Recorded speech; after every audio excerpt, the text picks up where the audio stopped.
самые-самые, пойдем чай пить.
Можете уйти.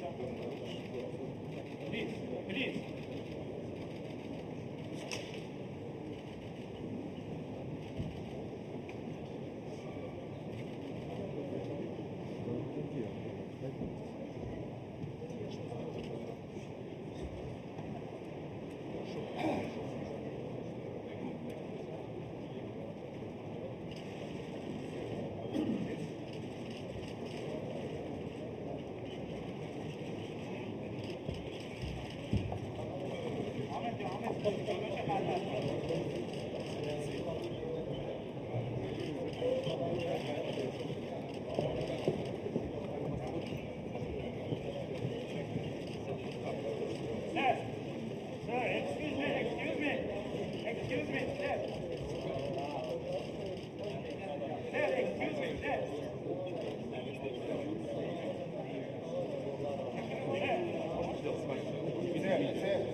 Уважаемые коллеги, Colleagues, дорогие друзья, дамы и господа, friends, ladies and я gentlemen, предлагаю начать I нашу работу. suggest we start our session. Да. Я попрошу представителей прессы тоже успокоиться. I would like to ask the media representatives to calm down, and I would like to ask our colleagues to take their seats. We start our work. Спасибо. Thank you. Уважаемые главы государств, Esteemed дамы и heads of господа, state, дорогие ladies and друзья, gentlemen, рад friends, всех вас I'm glad приветствовать на to заседании в greet all of формате you Outreach at BRICS the Plus. Outreach Такой BRICS Plus расширенный format. формат This хорошо себя extended format зарекомендовал и дает has возможность для proved прямого itself и well, открытого and it диалога allows us open and членов direct объединения dialogue с нашими with the друзьями и members партнерами. of this Напомню, что в association, прошлом году with на our встрече friends в and partners. Йоханнесбурге были Last year, приглашены at the главы многих Johannesburg африканских meeting, государств и the руководители heads of many ключевых African региональных states организаций. and the heads of А в many этот раз regional российское organizations were председательство invited, and this time пригласило Russian ближайших presidency соседей invited России, our nearest дружественные нам neighbors, страны, с которыми friendly нас states, объединяет общая that история we жизни are в едином united with the государстве. common history of living in one common state, and we see here the heads of those states that are interested in building closer partnership with the BRICS countries and considering in the future to become a member of the BRICS Association, and the countries and the heads of the multilateral organizations. So here we can see representatives of states from Europe, Asia, Africa, and Latin America, and we are going to speak about the most topical matters: sustainable development, eradication of poverty, adapting to the climate change, knowledge and technology transfer, counterterrorism activities, and fighting the transborder crime. And we are going also discuss the peaceful resolution to the conflicts, and obviously we are going to have a serious conversation on the exacerbated situation in the Middle East. It is very important to discuss all these matters with our like-minded countries from the global south and global east. We all share similar values and the vision of a new democratic world order that reflects the entire cultural and civilizational diversity. And we are convinced that this world order should be underpinned by universal principles, respect for the lawful, legitimate interests and sovereign choice of the peoples and of the nations, adherence to international law, and determination to work based on equal opportunities. Его становление тормозят силы, привыкшие мыслить и действовать в логике доминирования над всем и всем. За ширмой навязываемого миру порядка, основанного на правилах, стоят попытки сдержать растущие конкурентов, независимое, неподконтрольное развитие стран Африки, Азии, в ход идут незаконные односторонние санкции, откровенный протекционизм, манипуляции валютными и фондовыми рынками, вмешательство во внутренние дела под лозунгом заботы о демократии и правах человека, борьбы с изменением климата. И это тоже используется. Такие, прямо скажем, нездоровые методы и подходы ведут к возникновению новых конфликтов, так и к обострению старых противоречий. Тем самым подрывается региональная и глобальная стратегическая стабильность, нарушаются принципы равной и неделимой безопасности, поощряются межгосударственные междоусобные распри. Один из примеров этого — это Украина, которую используют для создания критических угроз безопасности России, игнорируя при этом наши жизненные интересы, справедливые озабоченности ущемления прав русскоязычных людей. А сейчас и вообще не скрывают цель нанести нашей стране стратегическое поражение. Прямо скажу, что это иллюзорные расчеты, которые могут делать только те, кто не знает историю России, не принимает во внимание ковавшиеся веками единство, силу духа и сплоченность единорода. Но, как условились, среди главных тем нашей дискуссии будет обстановка на Ближнем Востоке. Она также вызывает беспокойство. И здесь как раз имеет место то, о чем говорил. Это обострение застарелого конфликта, который не удается потушить десятилетиями. Очередной виток палестино-израильского противостояния стал, пожалуй, одним из самых кровопролитных в длинной череде столкновений. В результате боев в секторе Газа уже погибло более 40 тысяч человек. Большинство из которых мирные жители. Но при этом, я хочу это подчеркнуть, мы всегда выступали и выступаем против любых террористических проявлений. Начавшиеся год назад в Газе, боевые действия сейчас распространились и на Ливан. Оказались затронутыми и другие страны региона. Резко вырос градус конфронтации между Израилем и Ираном. Все это напоминает цепную реакцию и ставит весь Ближний Восток на грань полномасштабной войны. Стремительно деградирует и гуманитарная ситуация. Число беженцев и внутренне перемещенных лиц превысило уже 1,5 миллиона человек. Колоссальный ущерб нанесен инфраструктуре и жилым домам, школам, больницам, социальным объектам. И разрушения продолжаются. largely damaged, and the destruction continues. Russia has a lot of questions, important questions,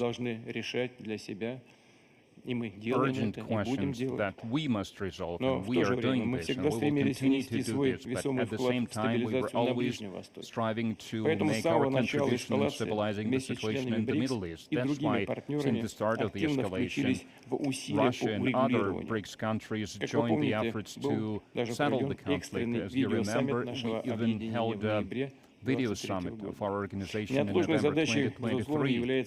Another important task, urgent task, is starting a complex political process to resolve the Middle Eastern problem in full. We need to stop the violence, to ensure the assistance to those who suffered, to mitigate their sufferings, to ease their suffering, and settlement must be reached based on the recognized legal basis. Hence, the independent Palestinian state must be established that would peacefully coexist with Israel. Fixing this unfairness towards the Palestinian people can serve as a guarantee to peace in the Middle East. And until this matter is not resolved, this vicious circle of violence will not be broken.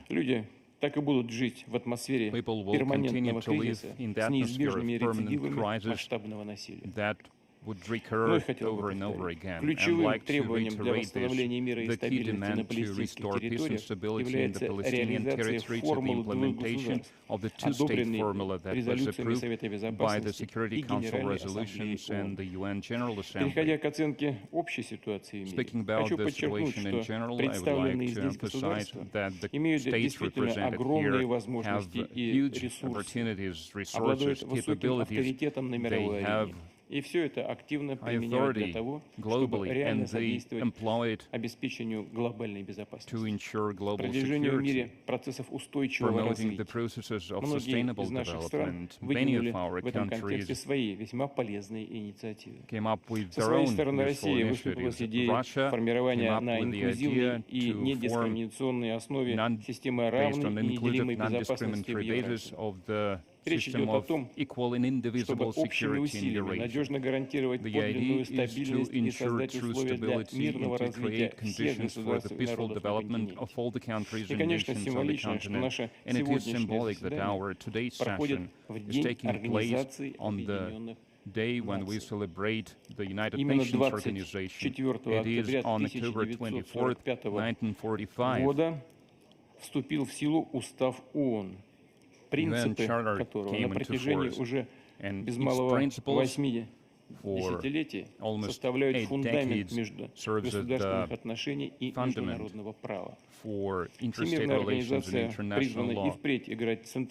These organizations must preserve and maintain peace and security to promote consistent and continual growth. And we believe that these structures need to adapt to the realities of the 21st century, to reform the representation in the Security Council, and to carry out other key reforms in regards of the countries of Asia, Africa, and Latin America, including those countries whose leaders are represented here. The United Nations development and financial institutions should also be reformed. The weight of these countries has changed over the recent decades, but it is not adequately reflected in the governance systems of International Monetary Fund, World Bank, and other multilateral development institutions. Founders of the United Nations organizations saw its role in being a center to concert the efforts of everyone, because only by working together collectively we can respond to the global challenges and threats to resolve such goals as the counter-terrorist activities, illegal drug trafficking, corruption, organized crime, including criminal use of information technology, and of course to ensure stable economic growth for the prosperity of entire mankind. It is obvious that the next wave of the global economic growth is now being born in the global majority countries. So the time has come to discuss the idea to establish the platform to tap into the potential of the rapidly growing economies, to increase investment flows to the countries of BRICS, to the countries of the global south and the global east, and to put an emphasis on investing into large-scale infrastructure and technological projects. We need to build alternative, free of any dictate, multilateral financial mechanisms, logistic chains, industrial chains, to ensure the transfer technology, knowledge, transfer technology and transfer of knowledge to ensure the stability of international transport corridor. Russia works with our partners on such globally important routes as the North-South corridor and Northern Sea route, and we invite all the interested parties to join this effort. As we all are aware, climate plays an important role in sustainable development, and it is only logical that the international climate agenda must be aimed at working at practical solutions for the global warming problem, and we need to ensure the access for the global south and global east countries for funding and technology to help them to adapt to the climate change. I would like to emphasize that Russia strives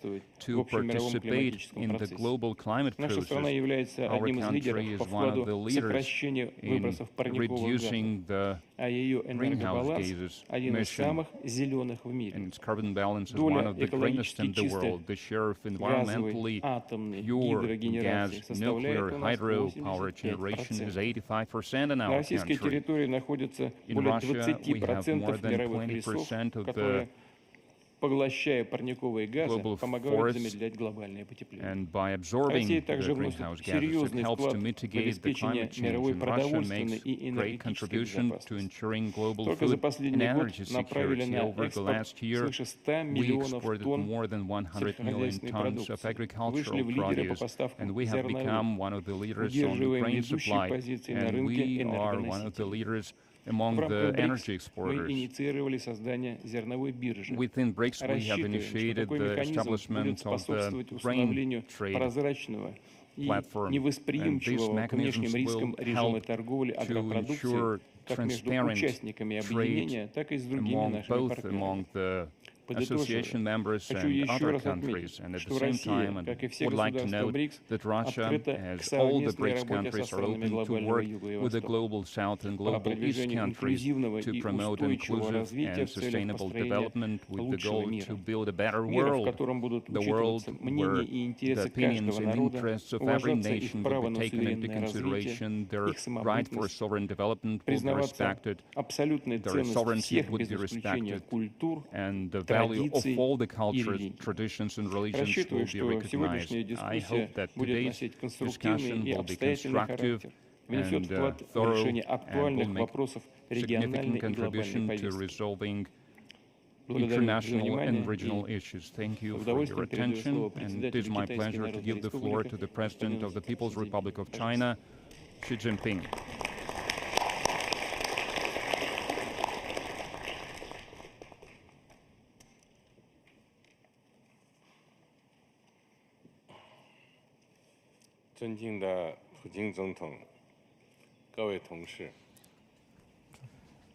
President Putin, colleagues, I thank President Putin and the government of Russia for the organization of today's dialogue among leaders in the BRICS Plus format. I'm happy to welcome all of my colleagues here, and I'm happy to meet my old and new friends here in Kazan. The collective rise of the global south countries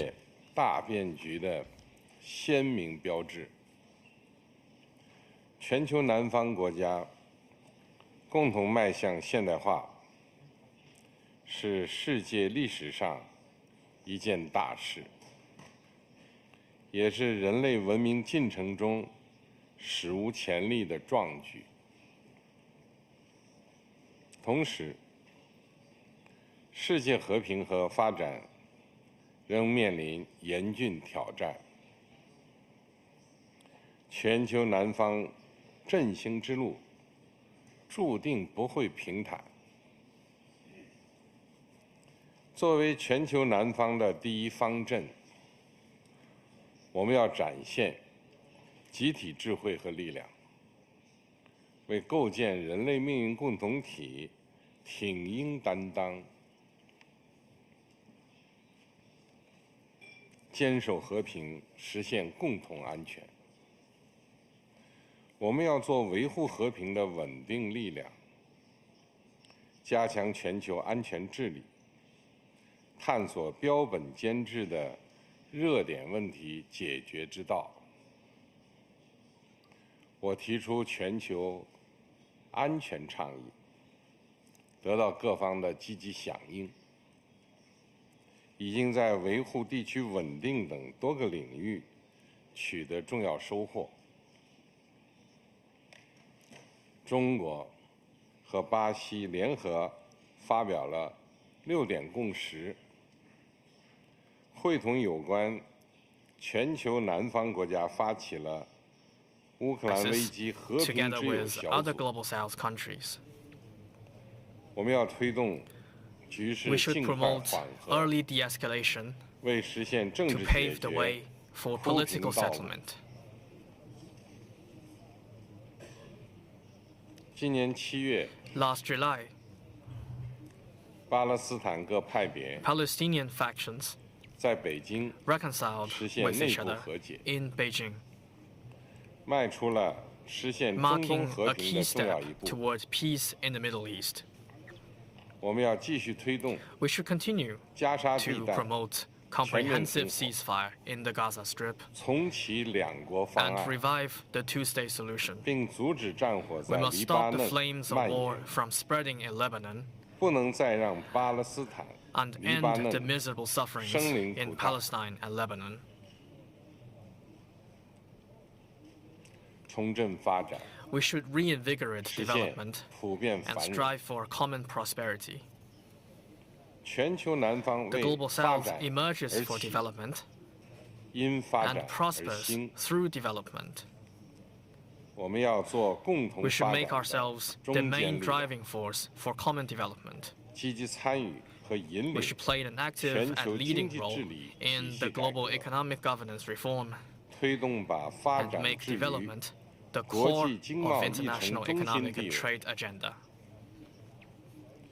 全球发展倡议提 Since 出 its 3年来， introduction 3 years ago, 已经动 the 员 Global 近 Development 200 Initiative 亿元 has helped make 美元 available nearly 发展资 $20 金， billion of 开展 development 了 fund 1100多 and 个项目。 launched more than 1,100 projects. 全球工业与制造业人 And 工智能 recently, 联盟 the Global Alliance 卓越 on 中心 Artificial Intelligence for 近期 Industry and Manufacturing Center 落 of 户上海。 Excellence has been established in Shanghai. 中方还将建立全球 China will 智 also 慧海 build 关 a world 在 smart 线合作 customs 平台 community portal 和金砖国 and the 家 BRICS 海 Customs 关 Center 示 of 范中 Excellence. 心，欢迎各国 We 积极 welcome 参与。 active participation by all countries.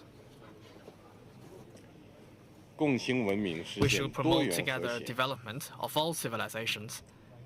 多样文 and 明 strive 是 for 世 harmony 界 among 的 them. 本色。 Diversity of civilization is the 我们要做 innate 文明 quality 互 of the 鉴 world. 的促进力 We 量， should be advocates for exchanges 增进 among civilizations. 沟通对话， We should enhance communication 支 and 持彼 dialogue 此走 and 符合 support 本 each 国 other 国情 in 的 taking 现 the 代 path 大 to 道。 modernization suited to our respective national 我提出 conditions. 全球文明倡议 The，Global Civilization Initiative I 就是要 proposed 推动建设 is 美美与 exactly 共 for the 的 purpose 世界 of 文明 building 百 a 花 garden 园。 of world civilizations in which we can 中 share 方将 and 牵头 admire the 成立 beauty of each 全 civilization. 球南方智 China 库 will 合 coordinate 作 with 联盟， others to form a Global South think 促进 tanks 各国人 alliance 文交 to 流和 promote 治国理政 people-to-people exchanges 互学 and experience 互 sharing 鉴。 in governance.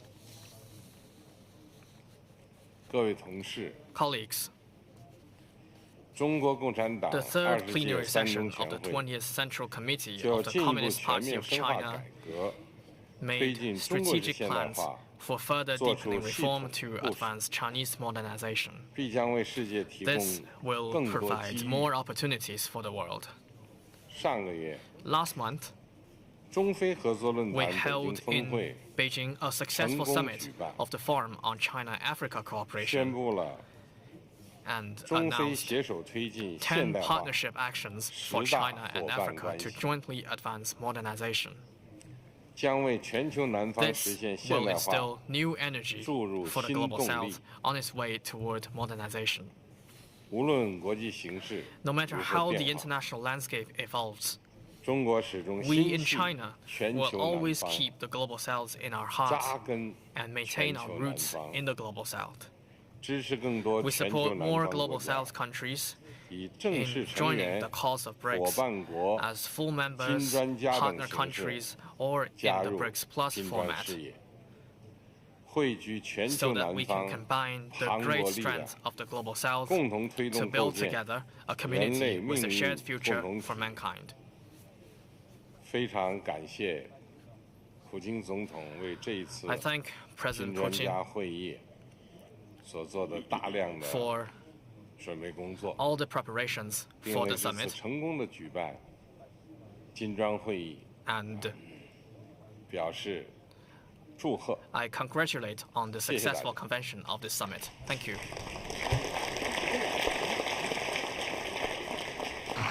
Thank you very much, Mr. President. China has been doing a lot to promote the BRICS development and, by and large, to improve the global situation, investing a lot of resources in administrative and financial terms. So many thanks to you. And now I'd like to yield to our Egyptian friends. Over to you, President Sisi. شكرا فخامة الرئيس. بسم الله الرحمن الرحيم. فخامة الرئيس فلاديمير بوتين رئيس روسيا الاتحادية، أصحاب الجلالة والفخامة، رؤساء الدول والحكومات، الحضور الكريم. And governments, honorable participants, at the outset I express anew my appreciation to His Excellency Vladimir Putin for his invitation to today's meeting under BRICS Plus. I also welcome the presidents of states and governments participating in the meeting that asserts the growing significance of BRICS groupings, for it is established on mutual cooperation and respect among states, and also reflects the grouping's eagerness on effective consultation and coordination intensification with the friendly and influential states from outside the BRICS in order to achieve our common interests. Ladies and gentlemen, today's meeting comes at a critical international circumstance simmering with compounded crises and challenges. It witnesses a threat to the credibility of the multilateral international order that is overshadowed with protectionist tendencies and unilateral policies. Egypt, amid such bewilderment, believes it is essential for the developing countries to come together and reinforce South-South cooperation as one major medium for encountering the current challenges. Egypt has always been at the forefront of nations who are keen to bolstering cooperation among developing countries, in addition to its assiduous endeavor to reinforcing the interests and the priorities of the South states in various international fora.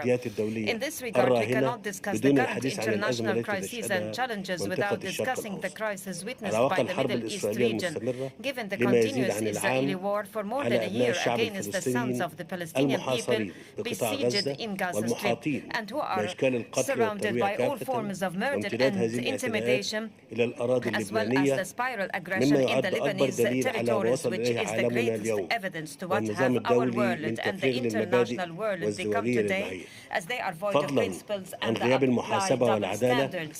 Moreover, the absence of accountability and justice in face of the violations committed to the international instruments and the rules of the international and the humanitarian law, which resulted in unprecedented humanitarian catastrophe, as well as the continuity and the expansion of war. They are all but testimonies posing concerted international efforts to bring the serious regional escalation to a halt and preclude the region from being grabbed into an all-out war, especially that the regional conflicts are spiral encompassing several countries.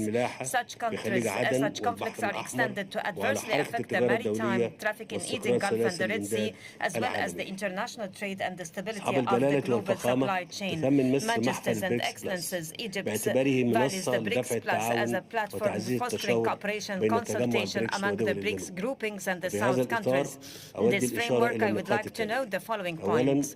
First, it is necessary to maximize benefit from multilateral development banks to be more capable to furthering the developing countries' access to concessional financing, including access to climate financing. We emphasize the key role of the new Development Bank and the Asian Bank for Infrastructure Investment for providing the required concessional financing to the developing countries to undertake developmental projects in multiple sectors.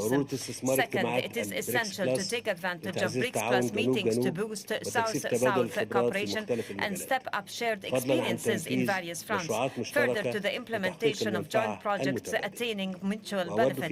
In this context, I would like to underline Egypt's readiness to pursuing its efforts for undertaking numerous projects of technical cooperation and capacity building with interested states. Third, it is important to continue cooperation and consultation among the developing countries to safeguard maintaining the effectiveness of the multilateral international system and to collectively contend with the attempts of prescribing unilateral and individual policies impairing the interests of our countries. Ladies and gentlemen, in conclusion of my statement, I conform to Egypt's full commitment to fostering joint action and common cooperation among the BRICS groupings and the South states for attaining our common goals and our population's aspirations to a better tomorrow. Thank you, peace be upon you, and may Allah's mercy and blessings shower. Спасибо большое. Thank you very much. Египет Your активно Excellency, работает в Egypt рамках has БРИКС и been стал actively полноправным working as a участником объединения. Мы очень full-fledged рассчитываем BRICS на то, member, что and we ваша страна count on внесет существенный your вклад в country's развитие и considerable работу всей contribution организации. Спасибо большое. Сейчас to the work of the предоставляю organization. Now слово I give the floor представителю, госсекретарю to Федеративной Secretary Демократической General of the Республики Federal Эфиопии. Democratic Republic of Ethiopia. Over to you.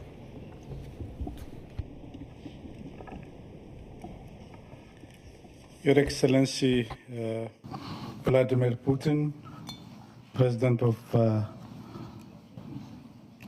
Russian Federation, Excellencies, Head of State and Government, distinguished delegation members, I would like to thank His Excellency President Vladimir Putin for covering this important gathering that brings together BRICS members and countries from the global south. This deliberation with emerging economies and developing countries allows us to reflect on ways to enhance South-South cooperation and exchange of views on how to advance our shared objectives and visions to accelerate development in our countries and advance measures to reform global governance. Mr. President, Excellencies, as countries of the global south, we have historic responsibility and opportunity to pool our resources together, align our positions, and work towards confronting the many crises the world is facing. We can contribute to the reduction of conflicts devastating many countries in several regions and contribute to alleviating human suffering. We should endeavor to achieve sustainable development goals by mobilizing development finance and alleviating the heavy debt burden on our economies. Predictable, transparent, and expedited debt restructuring remains achievable and will contribute to sustainable development. Access to critical concessional finance unconstrained by socially burdensome conditionality respects policy autonomy for developing countries and facilitates necessary economic reform. Mr. President, as we all know, the influence of emerging market and developing countries in global affairs is growing. It is therefore incumbent on us to strengthen our solidarity and partnership, to speak in common voice and leverage the process of global governance reform. Ethiopia believes that the reform of the multilateral economic and financial institutions should be at the top of the priorities of our cooperation. We must work hand in hand toward democratizing the decision-making process by expanding the representation of the Global South, particularly Africa, in the governance of the global economic institution. We should also work towards reviewing the quota system to reflect the current economic status of developing member countries. The Global South should strive to capture the momentum for change to drive action toward new financing facilities for development. Mr. President, Excellencies, cooperation among countries of the Global South has the potential to increase the productivity capacity of developing countries. We must therefore work hard to increase trade, flow of investment, development finance, and tourism. The market opportunities that come with the significant population size, rapid growth in connectivity and technological advancement make the intra-global South trade the engine of global trade. We must therefore work towards removing trade barriers to harness the potential. Extending tariff and quota-free market access to LDCs will be essential for the expansion of trading opportunities. Mr. President, Ethiopia is greatly concerned with the escalation of the conflict in Gaza and Lebanon, which is causing huge suffering of civilians with dire humanitarian consequences. De-escalating the expanding regional crisis and tension in the broader Middle East is necessary.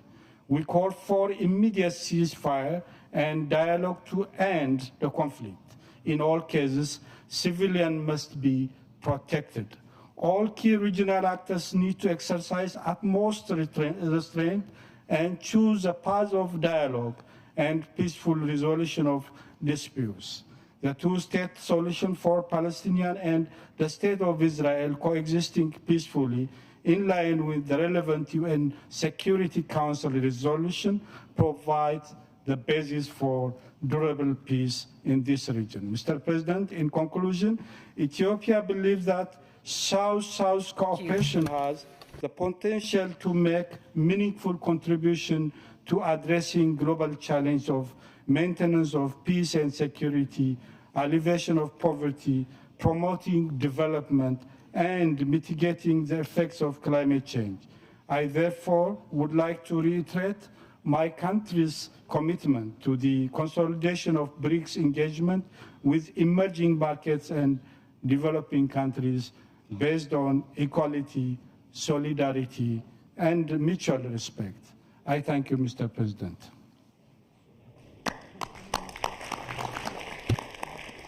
Thank you so much. Ethiopia has been actively engaging in BRICS, and I'm sure, considering the rates of development of your country, considering its growth and role both in Africa and worldwide, it will be continuing contributing to our group. And thank you. Now, the floor is given to the President of the Islamic Republic of Iran.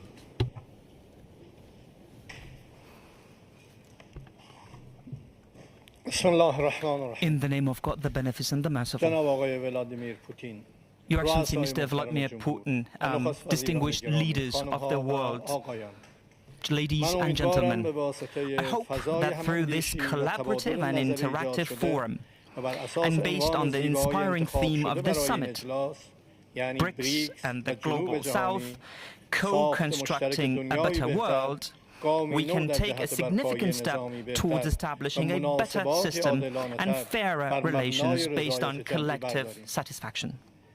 This coalition building and striving for constructive and friendly relations are part of today's reality and the desire of many countries and international actors to break free from unilateralism.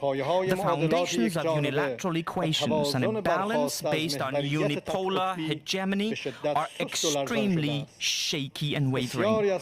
Many international structures and mechanisms stemming from this approach, such as the UN Security Council, the International Monetary Fund, human rights institutions, and other examples, have lost their effective and constructive functionality due to politicization and the influence of Western governments. That is why, since its inception, this BRICS group, with its lofty and popular goals, has been able to become a successful model of cooperation and convergence among countries on the regional and international stage. This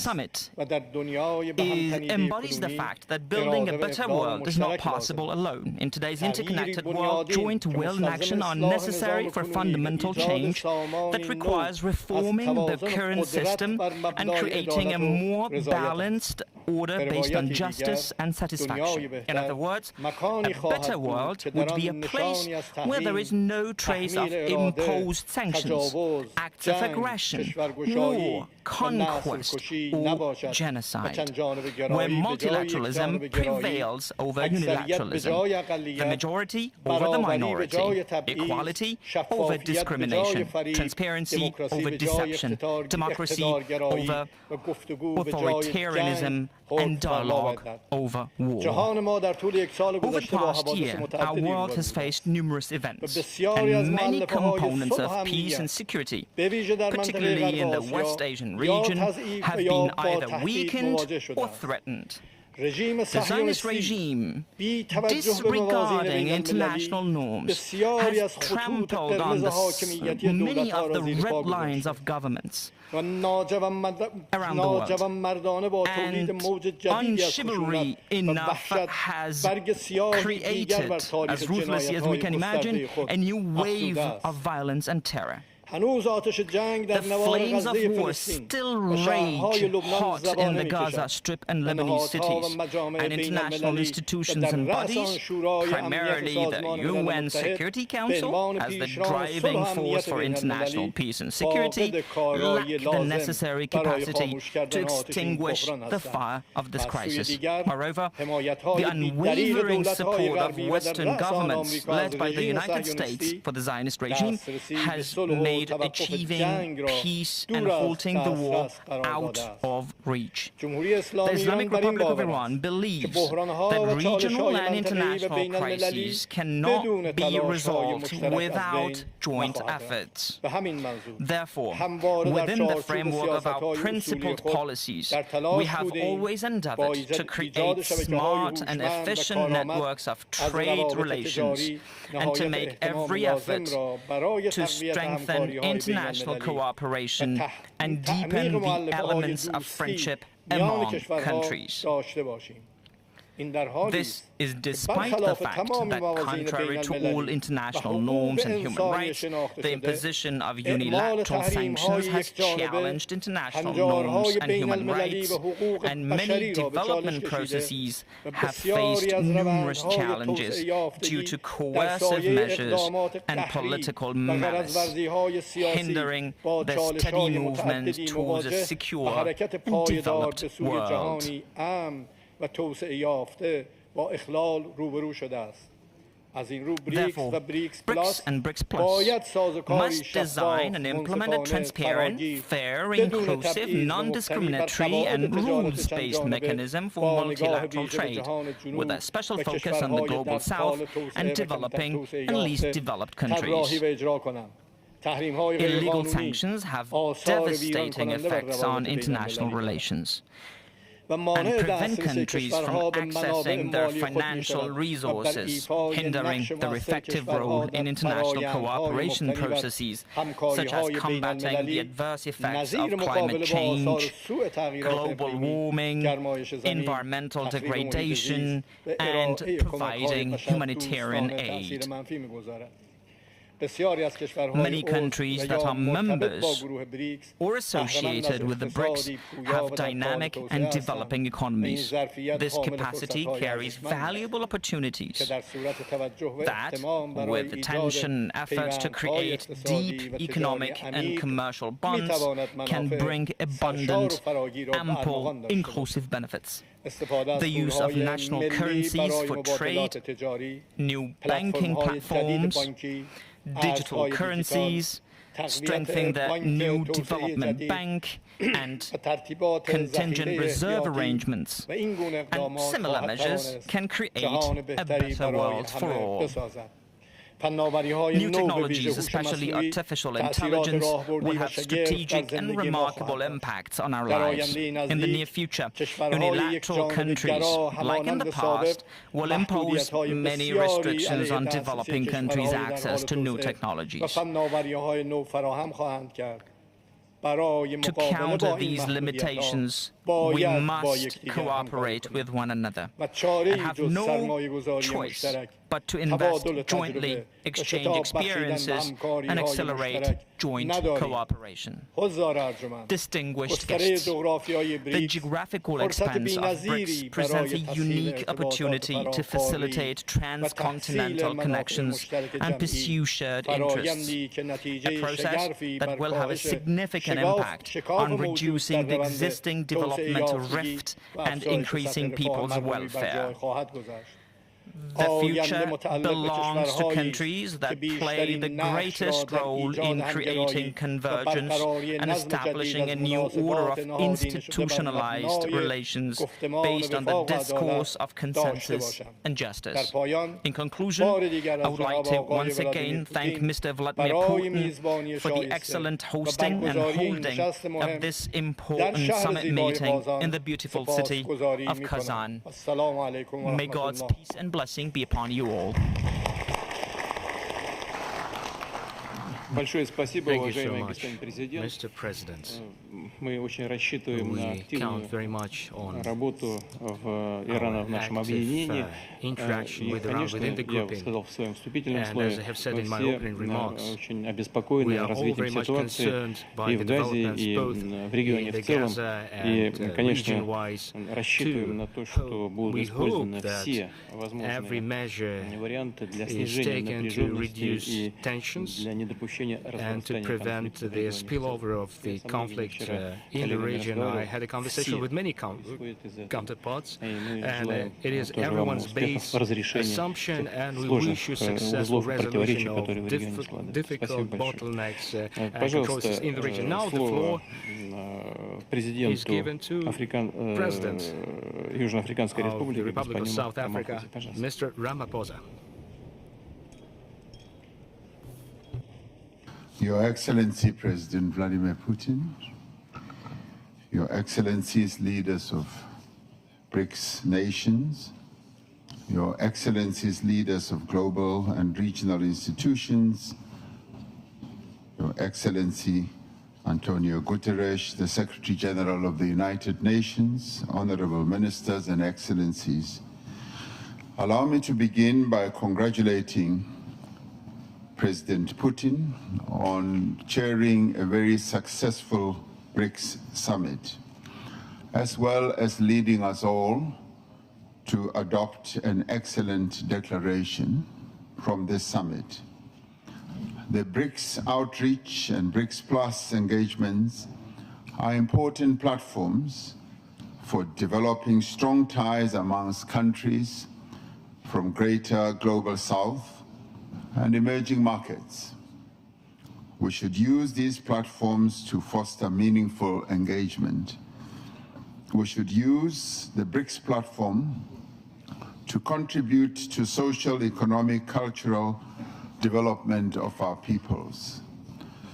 We welcome the Russian initiatives that are aimed at strengthening a number of BRICS countries through the various measures that they have put on the table, such as transport networks and connectivity. This in many ways will help to find ways to integrate and deepen our interconnectedness in new and imaginative ways.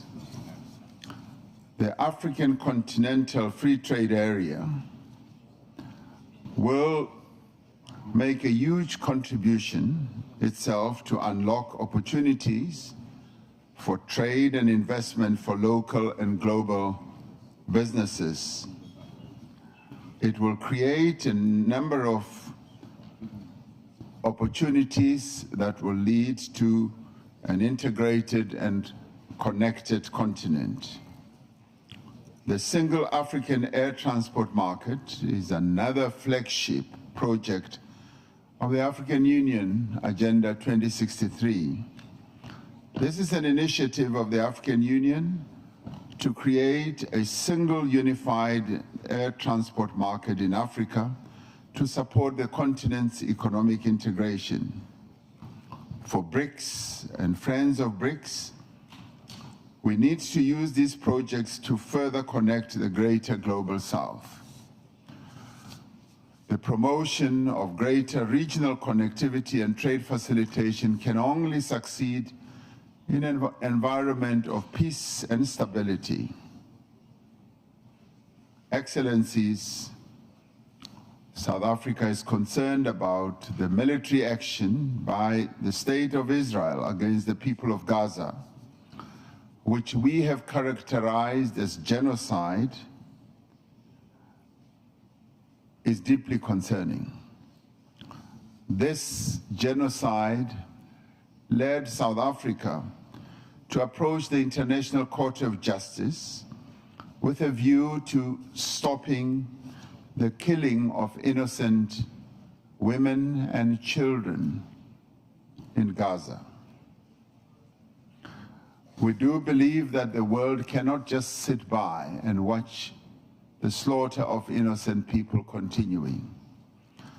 South Africa has been unwavering in its support towards all efforts aimed at the establishment of a viable Palestinian state, existing side by side in peace with Israel, within internationally recognized borders based on the 1967 borders, with East Jerusalem as its capital.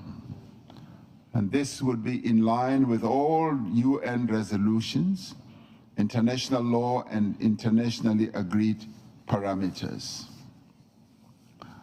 We do call on the international community and the United Nations Security Council to address this spiraling conflict. On our own continent, Africa, Sudan enters its second year of horrific conflict and devastation. This is another conflict that the world seems to have forgotten about. The protracted conflicts in the Sahel and Great Lakes regions in Africa persist. We must find lasting solutions to all these conflicts. We must remain committed to the peaceful resolution of all disputes through negotiation and inclusive dialogue. And we must safeguard the ability of states to pursue independent foreign policy. And we must safeguard the multilateral system, because it is the cornerstone of international relations that fosters an environment of peace and development. Existing global institutional mechanisms need to be both strengthened and reformed to play a constructive role in the international peace and security. We cannot allow conflicts just to continue in perpetuity. We do need to find paths to peace. In our quest for a long, interconnected, just and prosperous world, we have the ability to foster an environment of peace through a focus on sustainable development. We must also continue to support nations and peoples who seek to end the cycle of conflict and choose the path of peace. I thank you.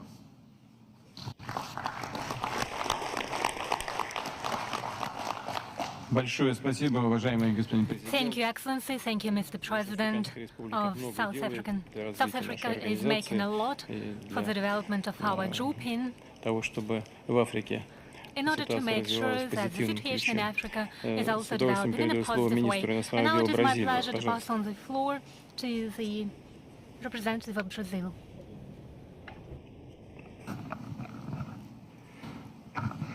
Excelentíssimo Senhor Presidente Putin, senhores chefes de Estado, de governo e convidados.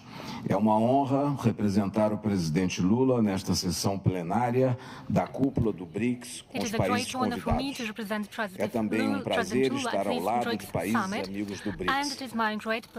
O interesse que despertamos é ao mesmo tempo um motivo de orgulho e um lembrete da nossa responsabilidade.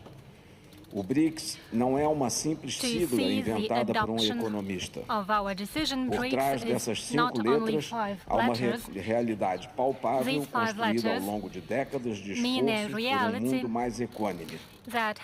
O BRICS deve muito ao G77 e ao movimento não alinhado. Somos herdeiros dos que lutaram por uma nova ordem econômica internacional e dos que conceberam os objetivos do desenvolvimento sustentável. Somos os vetores dinâmicos do crescimento econômico que o mundo vem experimentando neste século. O Sul Global também é uma força positiva para a paz. No passado, a Liga Árabe capitaneou uma iniciativa pela paz que representava uma opção equilibrada e realista para a resolução do conflito entre Israel e a Palestina. Hoje, o Egito tem sido imprescindível para que a ajuda humanitária chegue a quem precisa em Gaza, enquanto o Qatar atua como ponte entre Hamas e as autoridades israelenses. Foi o Brasil quem, na presidência do Conselho de Segurança, em outubro do ano passado, primeiro propôs uma resolução sobre a atual situação que foi rejeitada pelo veto de um único país. Foi a África do Sul quem, com coragem, recorreu à Corte Internacional de Justiça para dar um basta no genocídio que vem sendo perpetrado contra o povo palestino. Foram os países do Sul Global que votaram a favor da resolução da Assembleia Geral da ONU que pede a cessação das hostilidades. Enquanto isso, o papel desempenhado por outros países tem sido, no mínimo, decepcionante, para não dizer conivente. Os que se arrogam defensores dos direitos humanos fecham os olhos diante da maior atrocidade da história recente. Deixam assim desmoronar a autoridade do Conselho de Segurança e a integridade do direito internacional humanitário. Não haverá paz enquanto não houver um Estado palestino independente. A decisão sobre sua existência foi tomada há 75 anos pelas Nações Unidas. Mas a mesma ONU que criou o Estado de Israel hoje se vê de mãos atadas. Não há justificativa para atos terroristas como os praticados pelo Hamas. Mas a reação desproporcional de Israel tornou-se punição coletiva ao povo palestino. Já foram lançados sobre Gaza mais explosivos do que os que atingiram Dresden, Hamburgo e Londres na Segunda Guerra Mundial. À medida que a violência se alastra para o Líbano, será necessária máxima cautela para que esse conflito não se transforme em uma guerra total. Evitar uma escalada também é crucial no conflito na Ucrânia. Essa é a mensagem que o entendimento China e Brasil busca promover junto com mais 11 países. Formamos um clube da paz para fomentar o diálogo e buscar uma solução duradoura. Essa solução duradoura só virá com o respeito ao direito internacional, incluindo os propósitos, princípios consagrados na Carta da ONU, on the principle of respect of sovereignty and territorial integrity, as well as respect for the legitimate concerns in the field of security. We need to focus on resolution of the greatest problems of our time. Brazil has chosen social integration, fight against climate change, and reform of global governance as its priorities for the time of our presidency. The example of Cuba is indicative. For decades, its economy has been suffering, and right now, everything is being done in order to exacerbate the energy situation and the situation in the field of healthcare in that country. We would like to renew our solidarity to the people of Cuba, and we hope that measures will be adopted to make sure that Cuba is delisted from the countries who are considered sponsors of terrorism. We believe inclusion of Cuba on that list was illegal. Brazil's priorities in G20 are social integration, fight against climate change, as well as fight for the reform of global governance system and establishment of global financial institutions. We invite everyone to join the global alliance against poverty and hunger. We try to mobilize resources in order to pursue policy against these problems. We also call upon everyone to raise the ambitions when it comes to national contributions into fight against climate change. We are preparing for COP30, and we can show even more courage. We should not abandon the principle of shared but differentiated responsibility. We have to join our efforts, not to be left behind during the energy transition and digital revolution. We cannot be limited to the position of energy suppliers. We cannot use the logic of main exporters that existed 30 years ago. We can't be comfortable in the position of observers when there is an evolution of artificial intelligence. We need to participate in its regulation and get a fair compensation for the use of our data. The presidency of G20 has adopted a call for action in the reform of global governance that was supported by many countries present in this hall. Brazil considers a possibility of proposing in the General Assembly a convention, a meeting following in accordance with the Article 109, and we want to consider the topic of strengthening global cooperation with the South for just and more sustainable development. Thank you. Thank you so much. Thank you for your contribution. And now I give the floor to Minister of External Affairs of India. You have the floor, sir. Thank you. Your Excellency, President Vladimir Putin, Highnesses, Excellencies, friends. It is my honor to represent Prime Minister Narendra Modi at the BRICS Outreach segment. I convey his greetings to all of you. Let me join colleagues in thanking President Vladimir Putin for the excellent arrangements and the warm hospitality. Excellencies, we face the paradox that even as forces of change have advanced, some long-standing issues have only become more complex. On the one hand, there is the steady diversification of production and consumption. Nations that attained independence from colonialism have accelerated their development and socio-economic progress. New capabilities emerged, facilitating the harnessing of more talent. This economic, political, and cultural rebalancing has now reached a point where we can contemplate real multipolarity.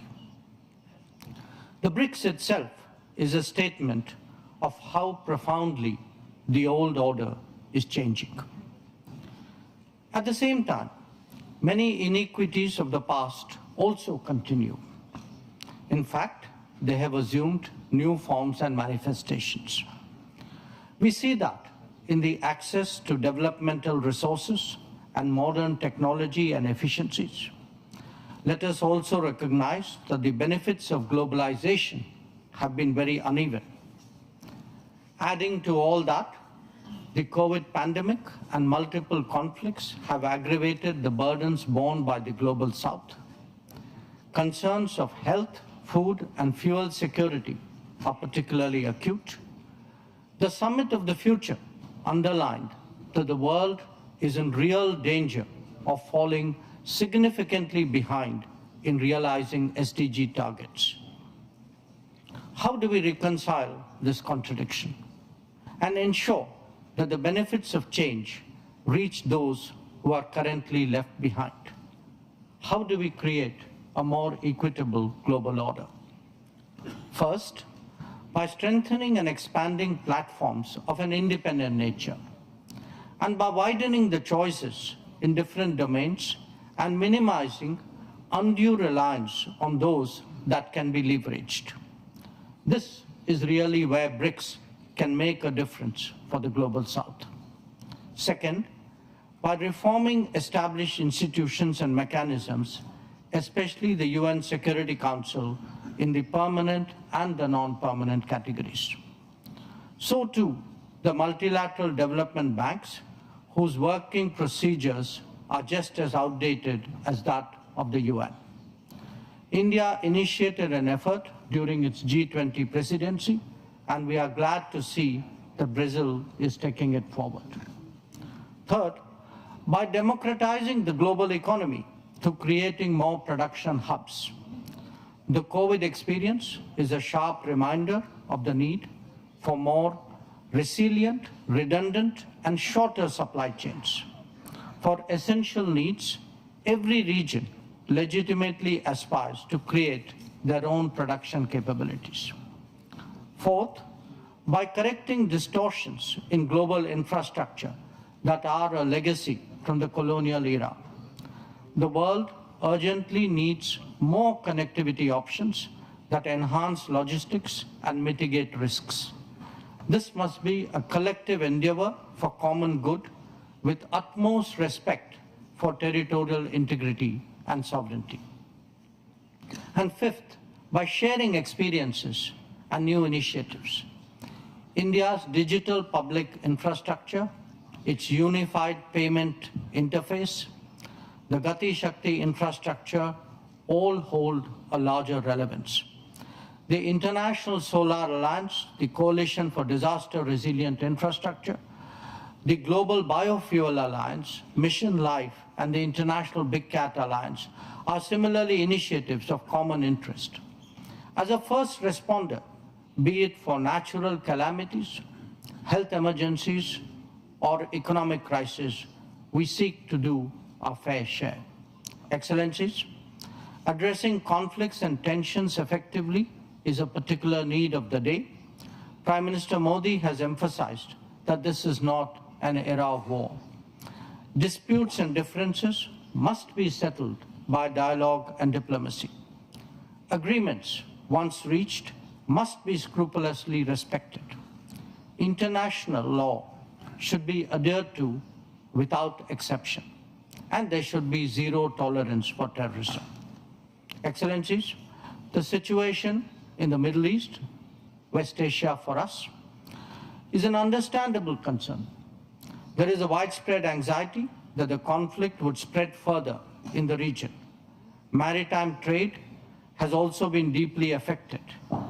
The human and material consequences of further escalation are truly serious.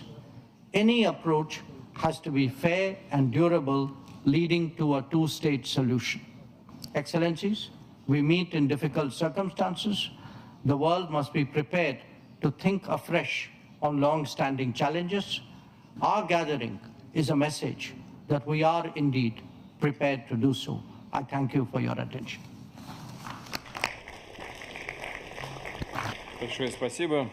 Thank you so much. India demonstrates unique growth rate of 7.5% of GDP, and the population is growing by 10 million people annually. It's quite impressive, and it makes a solid contribution to the development and growth of our group, and I would like to congratulate you on your successes. Thank you very much. And now I would like to give the floor to Deputy Prime Minister of United Arab Emirates.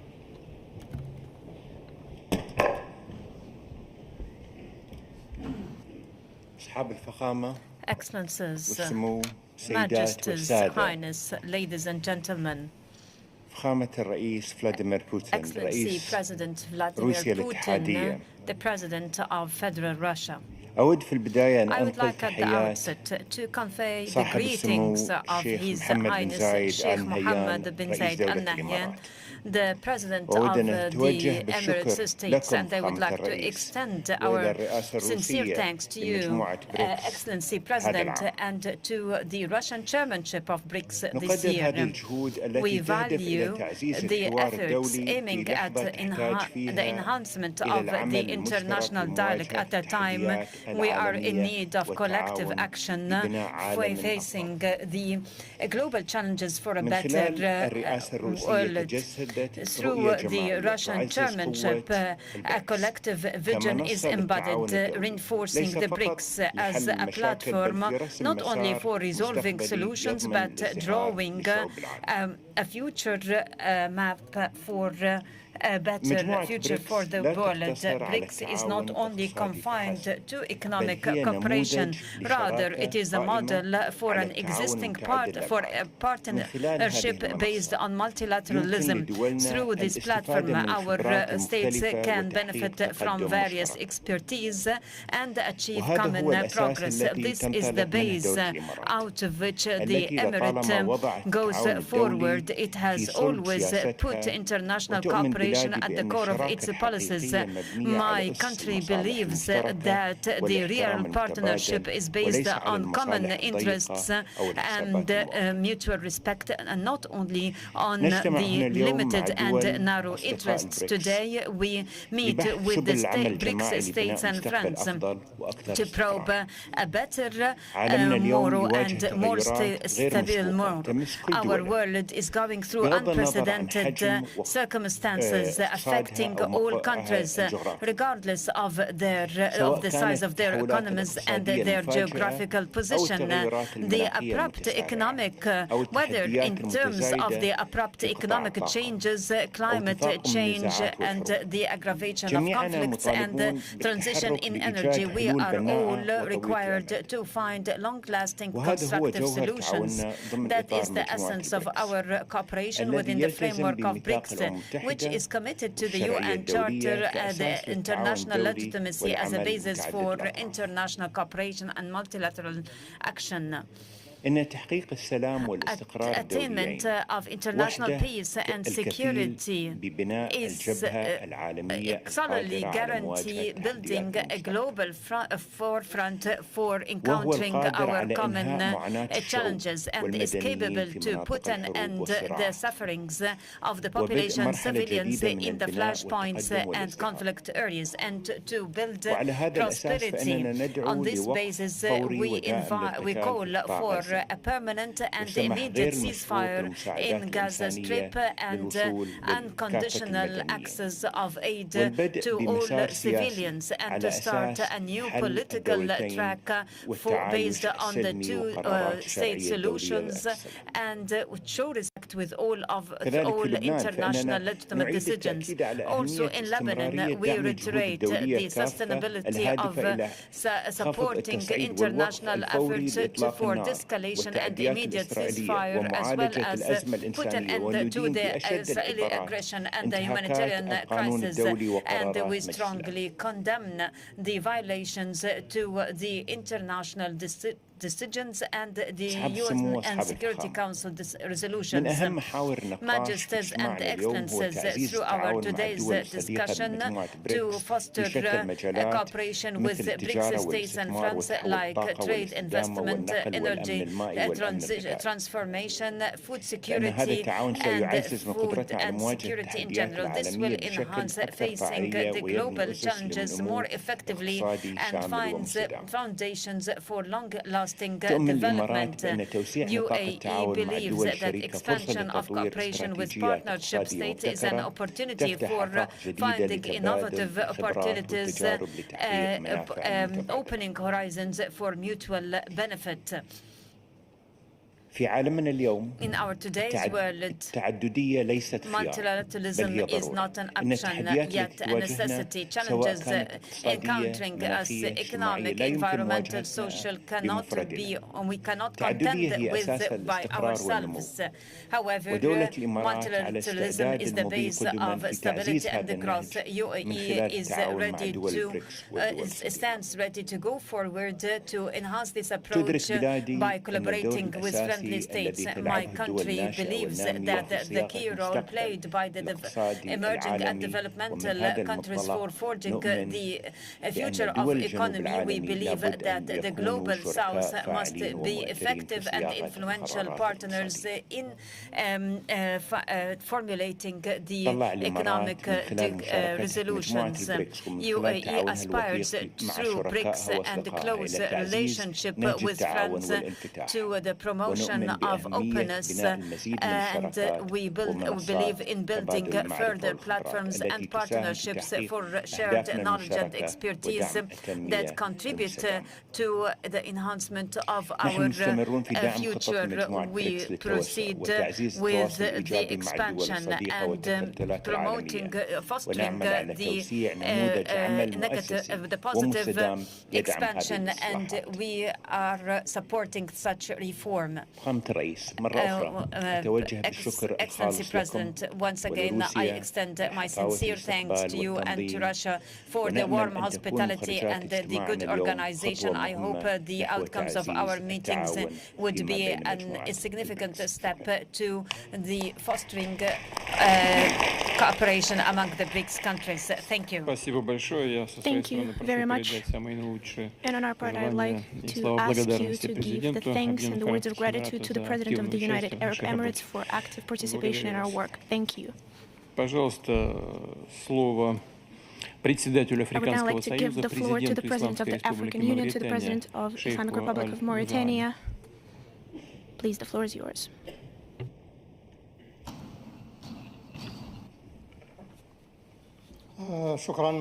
Thank you, Excellency President. Excellency President Vladimir Putin, President of Federal Russia, the Chairman of BRICS session, Majesties and Excellencies, Presidents of States and Governments, Heads of Delegations, ladies and gentlemen, at the outset I'm pleased to extend a sincere thanks to His Excellency President Vladimir Putin, President of Federal Russia, for his kind invitation to participating in the BRICS 16th Summit, held under the motto Multilateral Cooperation for the sake of security and fair development. We equally extend thanks for the superior due care and warm hospitality provided to us and to our delegation. I would like to express in my name and on behalf of the African Union our deep gratitude and commend to the BRICS grouping for the support given to the African continent and to the appreciated efforts exerted for gaining a permanent seat for the African Union in the G20. Excellencies, Highness and Majesties, ladies and gentlemen, the BRICS today forms one of the most significant platforms for upgrading multilateral cooperation, especially among Global South. The gradual expansion of this grouping and the disparity of developmental levels between its states and the states seeking its membership express the conviction one of the groupings in development and progress, as they are not merits limited to countries, then others rather right to all countries, regardless developmental disparities and contexts. Therefore, we should listen to them, respect their priorities and their basic developmental needs. Development can never be neither effective nor sustainable unless it is comprehensive and is firmly established on international solidarity and cooperation. This general principle is the foundation for our convergence in the African Union for attaining SDGs. This is our position in the African Union.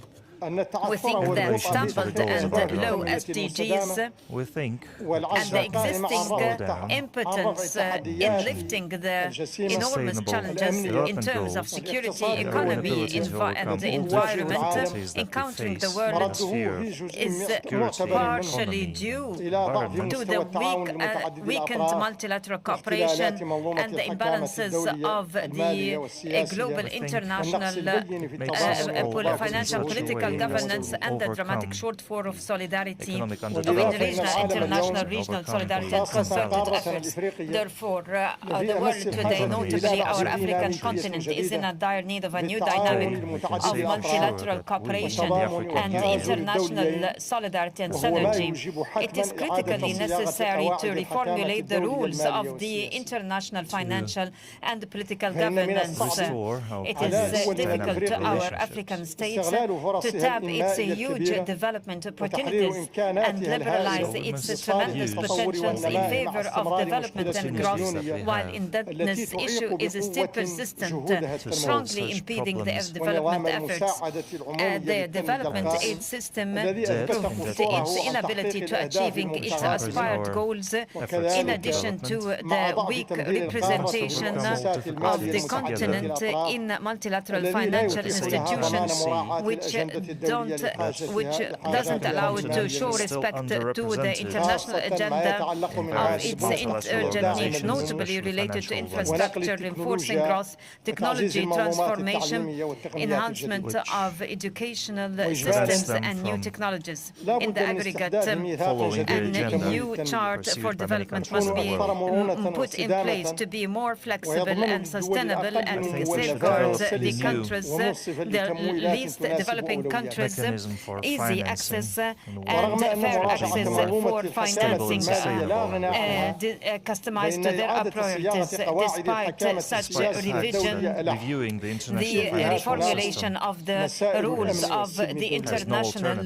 political governance is important for tackling the international peace and security. The international political governance in the current reformulation makes it more unfair and apply double standards dealing with the issues on the account of the vulnerable and least developed countries. Double standards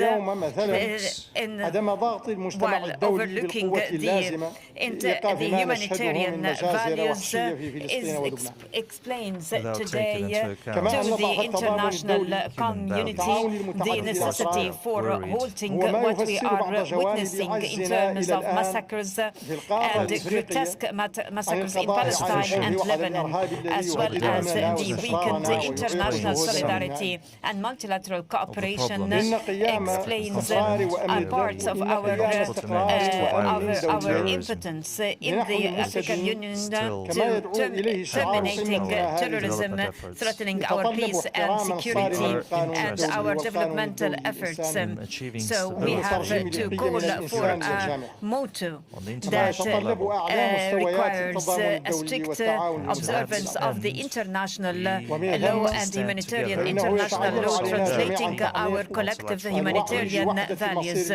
So it is incumbent upon us all to deepen awareness of the unified humanitarian fate and no effective convergence for the issues of security and peace can be attained without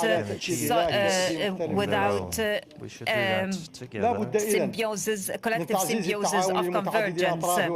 So in order to be able to enjoy long-lasting peace, it is necessary to enhance multilateral cooperation and international synergy and to reform the international political governance for fairer and more balanced representation of the least developed countries. So within this context, I would like to reiterate from this podium our call for granting the African Union a permanent seat in the Security Council to be able to allow its voice to be heard and to observe its priorities on the international agendas. In the African Union, we greatly rely on the meeting this request, and we rely on the BRICS support and the Global South support. I hope for the proceedings of this summit all the best, and I'm fully confident that its results would contribute to enhancement of cooperation. Thank you. Who Russia shares deep historic ties with. We wish you great success and thank you for the participation in our work. Thank you. I now give the floor to the President of Belarus, Alexander Lukashenko. Distinguished ladies and gentlemen, dear President Putin, I congratulate you on the successful presidency. It's very timely and highly effective. Over historically short period of time, the organization becomes a point of attraction. It's with this organization that more and more countries choose to connect their point of view with a just world order. A world order where there are ensured rights of sovereign states without taking into account their size or military power, where they recognize the rights of each independently to choose their ideology of development and to lead their independent external policy. BRICS is an organization of the future, and its potential could bring an end to the history of domination of the West, which proved its unworthiness of bearing the responsibility for the civilized development of international relations. Among the powers of BRICS, they have it in their powers to pass on the power to the progressive global majority. We fully share the BRICS philosophy. Belarus is ready to share their ideas and projects aimed at solving common human problems, and we're ready to become a full-fledged member of the organization. Belarus is traditionally a trustworthy partner. Our geographical location at the center of Europe, our experience and achievements allow us to say surely that Belarus will become an important piece of puzzle, building together the future of our organization. Participation of Belarus expands the borders of possibilities of the organization, making it more universal and comprehensive. Allow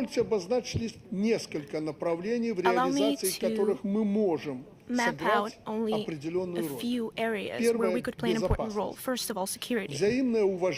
Mutual respect, indivisible security, guarantees of countries' development without confrontations and clashes are the principles that should be at the basis of our new world order from our point of view. Secondly, sustainable development for most countries of the global majority, as well as for us. It is especially relevant, the task of mapping out sustainable, economically sufficient states at the lack of great natural resources, geographical or climatic advantages. Belarus is successful at that. We are prepared to share our historic experience, how to become stronger ourselves and make others stronger. how to stand against sanction pressure or colorful revolutions, how to preserve and multiply human potential, how to ensure high potential standards and a decent standards of life, how to use innovations and quickly use our technologies. Thirdly, this has already been mentioned before, fight against hunger, poverty, and the consequences of climate change. Belarus is one of the leading world exporters of mineral resources, of food, goods, of agricultural machinery, and new technologies. We bring our contribution to ensuring food security all over the world. We're ready to cooperate with our colleagues in the science field, in issues of adapting agriculture produce towards climate change, as well as involving lands in the agricultural turnover. Fourth, humanitarian area. Belarusian education is highly estimated all over the world. Degrees in highly qualified positions are sought out by representatives of over 110 countries, an important part of the development of our sovereign state is a strong science school. Among our priorities are the energy technologies, nanomaterials, new energy sources, industry, biotechnologies, medicine, and the IT. Belarus has worked out a range of competitions in the aerospace area, and we're ready to contribute in releasing initiatives on creating satellite systems for BRICS, as well as the upcoming consortium of the space exploration. We're ready to share our experience, our best practices. Dear friends, Belarus has a high level of cooperation and trustworthy relations with the absolute majority of the countries whose representatives are present here today. With most of them, we have a long-standing history of successful cooperation. And now we can add on our expertise on bilateral area with new integrations in this format. Minsk confirms full preparedness for full-fledged membership in this organization. I thank you for your attention. Mr. Lukashenko, thank you very much for your address. Belarus showcases great steps in development and economy and social sphere, and of course shares its responsibility in the work of our organization. Thank you very much. I now give the floor to the President of Laos, PDR, as well as the President in the ASEAN. Please, the floor is yours. Your Excellency Vladimir Putin, President of the Russian Federation, esteemed heads of state and government of BRICS countries, ladies and gentlemen, it is a great honor and privilege to have been invited to the BRICS Outreach Summit by His Excellency President Vladimir Putin, Chair of the 16th BRICS Summit, which provides me with the opportunity to join the heads of state and government of BRICS member countries and developing nations of the Global South here in this beautiful city of Kazan. Excellencies, the international community is currently grappling with numerous challenges, making it increasingly difficult to foresee how the global future will unfold. These challenges pose a significant threat to global peace, stability, and security, while severely hampering development efforts of many nations, particularly developing ones. Today, more than ever, BRICS plays an indispensable role in reshaping the global order and fostering cooperation mechanisms that are just, equitable, and mutually beneficial to all nations, particularly the developing ones from the Global South, which in turn contributes to building a better world. And this commitment aligns seamlessly with the theme of today's summit, Building a Better World Together. I therefore commend the Russian Federation as one of the founding members of BRICS for spearheading key initiatives and establishing much-needed frameworks aimed at creating new, yet long-awaited economic and financial difficulties that address the evolving and pressing needs of the international community. Excellencies, the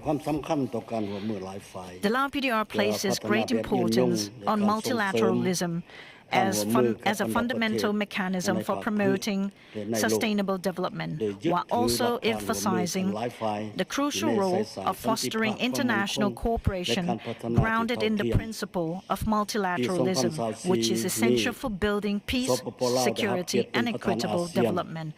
In 2024 this year, the Lao PDR assumed the ASEAN chairmanship under the theme ASEAN Enhancing Connectivity and Resilience.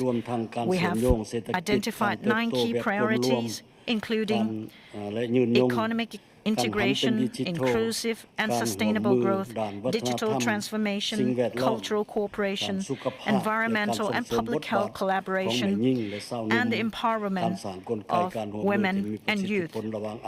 Additionally, we aim to build effective cooperation mechanism that will strengthen collaborations among ASEAN member states and with ASEAN dialogue partners, which also include BRICS member countries. And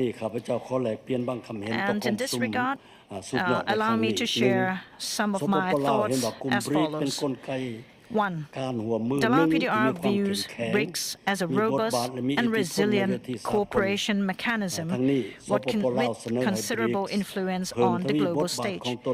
We therefore encourage BRICS to continue strengthening its leadership in guiding the world towards just and equitable development. 2. BRICS member countries and developing nations should deepen cooperation at all levels, both bilaterally and multilaterally, while fostering mutual support and assistance for the Global South. Expanded collaborations in critical areas such as trade, investment, tourism, digital transformation, clean energy, carbon credits, education, and human capital development will create favorable conditions for achieving the 2030 United Nations Agenda for Sustainable Development goals, ensuring that no one is left behind. And 3, in light of BRICS' notable achievements and its growing significance on the global stage, the Lao PDR wishes to formally express its interest in becoming a member of BRICS.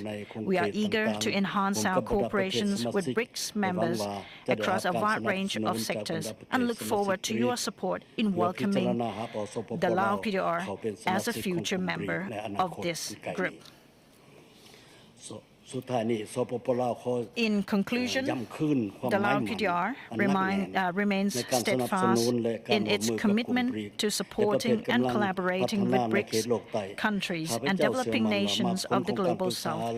I'm confident that the outcomes of our discussions at this summit will further strengthen our partnership and contribute to building a better world for all of humanity in the future. With that, I wish the 16th BRICS Summit every success. Thank you.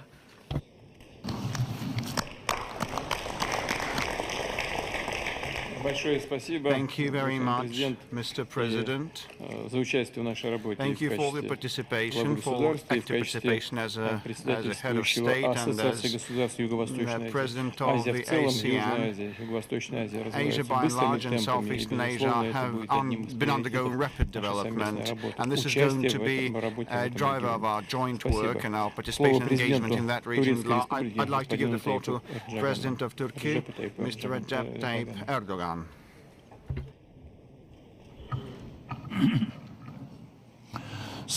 Distinguished heads of states and governments, valuable friends, I would like to salute you all with love and respect on behalf of myself and my nation. It gives me great pleasure to be able to get together with you on the occasion of the expanded leadership session. And I would like to take this opportunity to thank my dear friend, the President of the Russian Federation, Mr. Vladimir Putin, for his kind hospitality and for his sincere invitation. And I also would like to congratulate him for being such gracious hosts. As of January, Brazil will be assuming the term presidency, and I would like to wish my Brazilian friends the best of luck in their endeavor. Yesterday, a terror attack had taken place, and I would like to thank all my friends for extending their sincere condolences and the solidarity that they have so generously shown. This heinous act will not impede the resolve of Turkey to fight back terrorism. Dear friends, from economy to security, from global injustice to climate change, we are going through significant challenges, the ramifications of which can be felt everywhere. Fair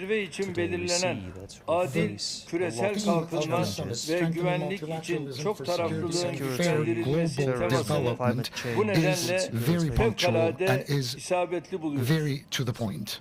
And I would like to accentuate one point sincerely. This is the time when socio-economic fragilities are increasing and the power axis is shifting, and the political and the financial mechanisms can no longer serve our best interests, which were established in the aftermath of the Second World War. Things are changing in this day and age, and we believe as Turkey that a fairer world is possible. In multilateral platforms, we are always getting together with our friends, and we are trying to support the initiatives in order to find common solutions to the outstanding problems using our joint wisdom. We believe that BRICS contributes tremendously in a unique way to the development of global trade, economic expansion, and sustainable development goals. And I think BRICS is also contributing to the possible establishment of a fairer global order. Turkey is a founding member to many international institutions and organizations, from the Council of Europe to the Organization of Turkic States to Developing Aid to Economic Cooperation Organization and the Black Sea Economic Cooperation Organization as well. We are active members of G20 and MICTA. The African Union and ASEAN are some of the platforms where we have close partnerships, along with the communities of Latin America and Caribbean states.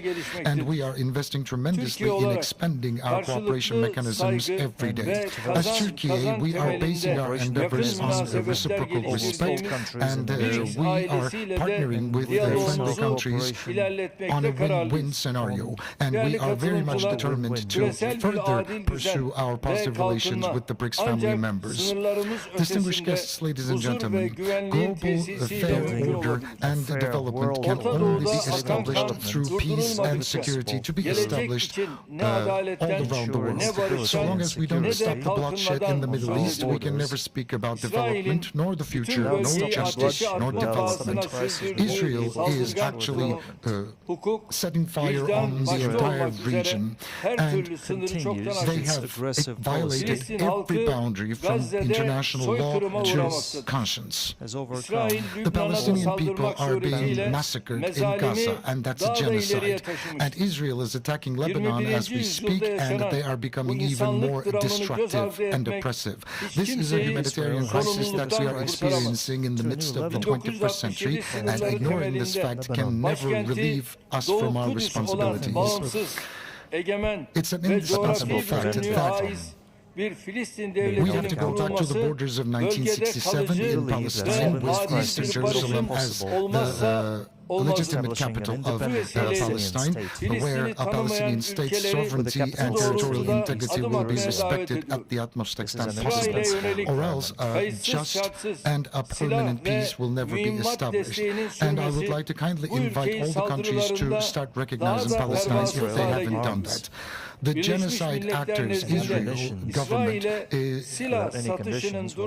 has to be stopped through international community's support. And unconditional weapons and arms sales to Israel should be stopped, because it encourages Israel to become much more destructive.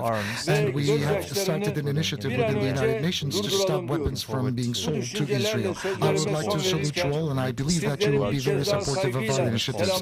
And before I conclude my remarks, I would like to salute you all with love and respect. I hope and pray that this meeting will yield the most auspicious results for the entire human race. And I would like to thank everybody involved in the organization. Our common work. Once again, congratulations. Thank you very much, Your Excellency, Mr. President. Under your leadership, Turkey has been pursuing an independent foreign policy course, and that merits our respect, and we cooperate well bilaterally, doing a lot to resolve difficulties in the region, and I'm sure that Turkey's work within this entity will also be relevant. And I'd like to give the floor to President of Uzbekistan, Mr. Mirziyoyev, please. Уважаемые главы делегаций, хочу присоединиться к словам признательности в адрес президента Российской Федерации, уважаемого Владимира Владимировича Путина, за традиционный радушный прием государства организации нашего мероприятия в древнем Казани, городе столетней истории, где гармонично сочетается культура Востока и Запада. Выступление моих уважаемых коллег подтверждает важность reinforce the significance of gatherings in the BRICS Plus format for broad dialogue and open discussions on the pressing issues of global development. Regrettably, the world is rapidly moving towards increasing number of wars and conflicts, inflicting profound suffering, severe pain, and irreplaceable human losses. Фрагментация мировой экономики и торговли усиливает неравенство, технологические взрыв и возникают новые барьеры между странами. В этих условиях BRICS действует на основе принципов равноправия, неблоковости, учет интересов друг друга, уважение суверенитета и права на собственные авторитетного emerges as a reputable and dynamic formation for multifaceted cooperation and partnership. We are convinced that such a model of interaction can serve as a solid basis for shaping a new architecture for more equitable while preserving the central role of the United States.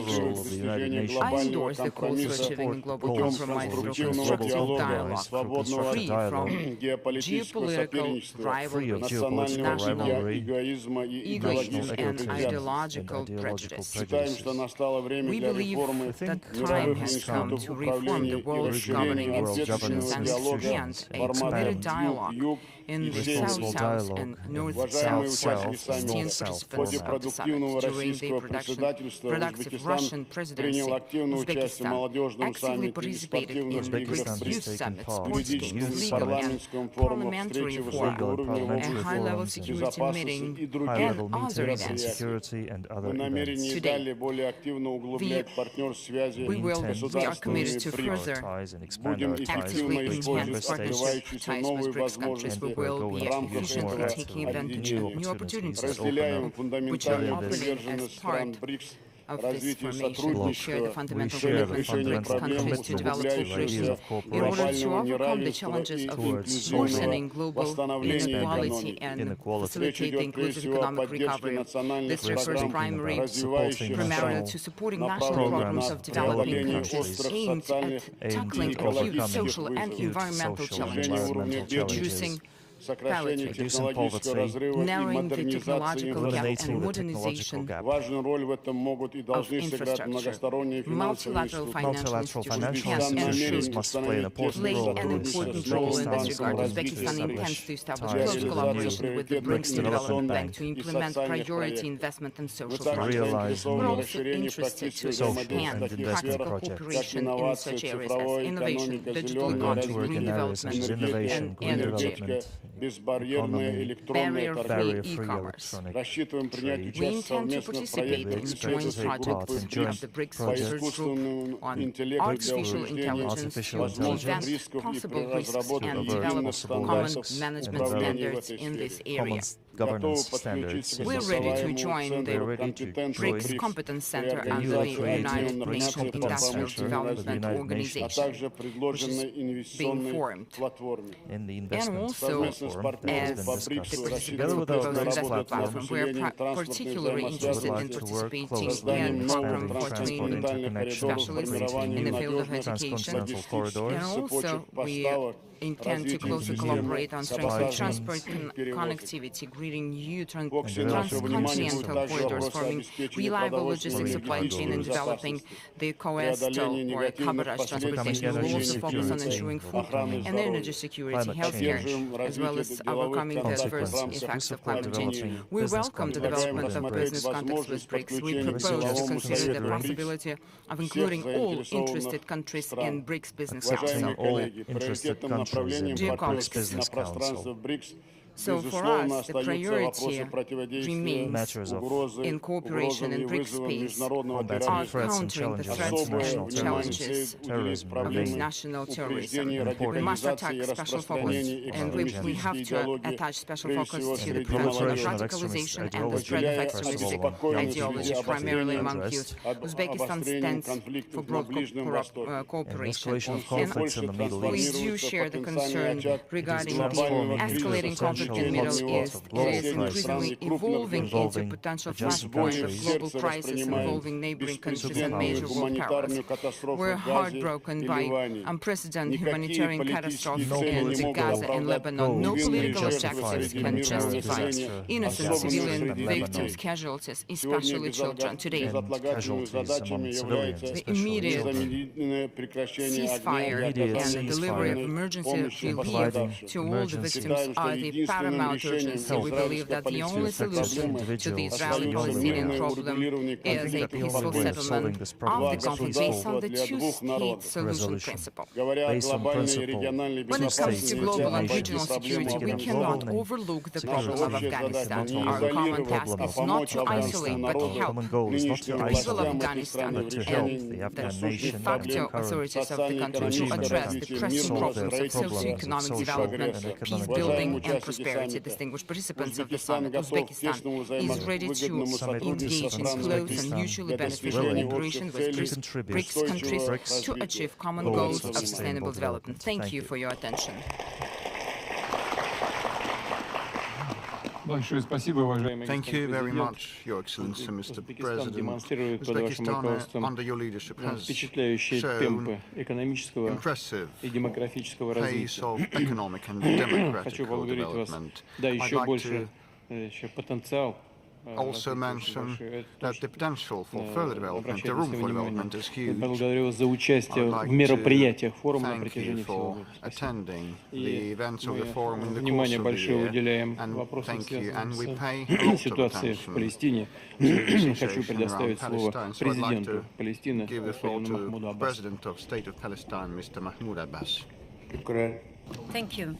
In the name of Almighty God, Excellency President Vladimir Putin, President of Federal Russia, and the Chairman of the BRICS,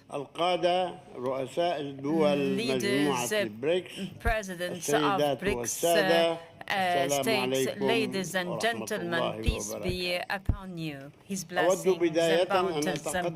I would like at the outset to extend to Your Excellency and to the Presidents of the BRICS with sincere thanks for the kind invitation extended to us to participating in the proceedings of this significant session for the fostering collaboration among BRICS states and the Global South, which will allow us to expand and foster dialogue and collaboration in the fields of development, innovation, energy, culture, and international peace and security, and to give impetus to resolving the current international and regional crises, at the top of which the Palestinian cause for building a better world. In this regard, we congratulate the countries newly joined the BRICS, UAE, Egypt, Ethiopia, and Iran, for joining the BRICS, which forms a strong indicator to the incremental role of the groupings and its great importance at the international level.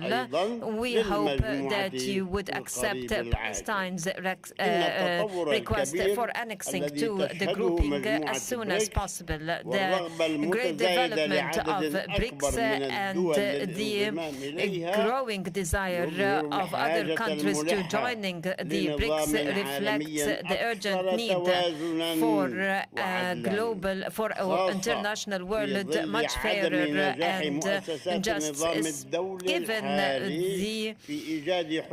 the failure of the current international world for finding a fairer resolution to the urgent causes and the chronic issues that the world suffers from, and at the top comes at the top of which the Palestinian cause full year has posed for the gravest catastrophe the Palestinian people is going through since the Nakba in 1948. That is the Israeli war, where the perpetration of genocide and ethnic cleansing are practiced in order to evacuate its population in Gaza Strip, especially now at the moment in North Gaza.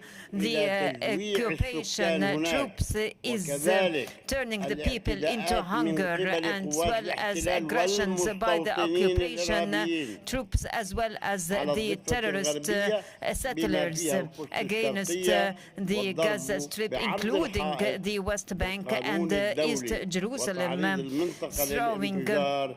overthrowing the resolution of the international resolutions. And to expand the conflict, the Israeli government decided to shut down the headquarters of UNRWA in the East Jerusalem and to seize its actions in the occupied Palestinian territories, which necessitates the international community to reject and condemn such a decision and force the Israeli government to withdraw their decision. Therefore, it has become an urgent need and immediate need for the putting into effect the Security Council resolution on immediate ceasefire and allow the runs of the humanitarian aid, as well as the full Israeli withdrawal from the Gaza Strip, and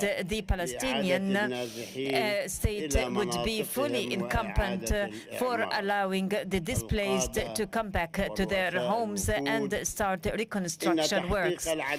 Presidents and heads of delegates, this is the first test for after 67 years since the Nakba.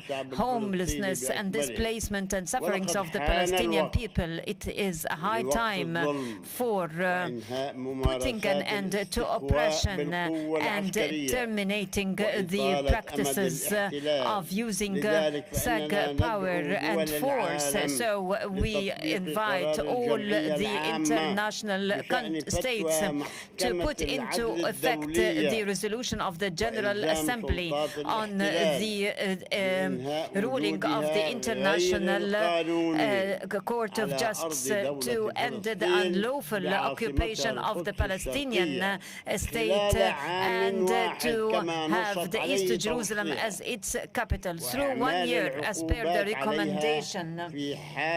So the sanctions must be posed in case the Israeli doesn't abide by the resolutions and the rules, and to work with the United Nations. We call for holding a global or universal peace conference. We greatly rely on the BRICS, which has a heavy weight in instilling the international peace and security. The presidents and leaders of delegates, the Palestinian state considers the principles on which the BRICS is based an indispensable part of its policy that believes in just and mutual respect and common prosperity, which also represent the aspirations of our population. We extend our thanks to the leaders of the BRICS for their courageous and audacious stances in support of the Palestinian cause and the independence of Palestinian. We reiterate in this regard the Palestinian desire to be annexed to the BRICS group and to reinforce collaboration and involvement with the BRICS members.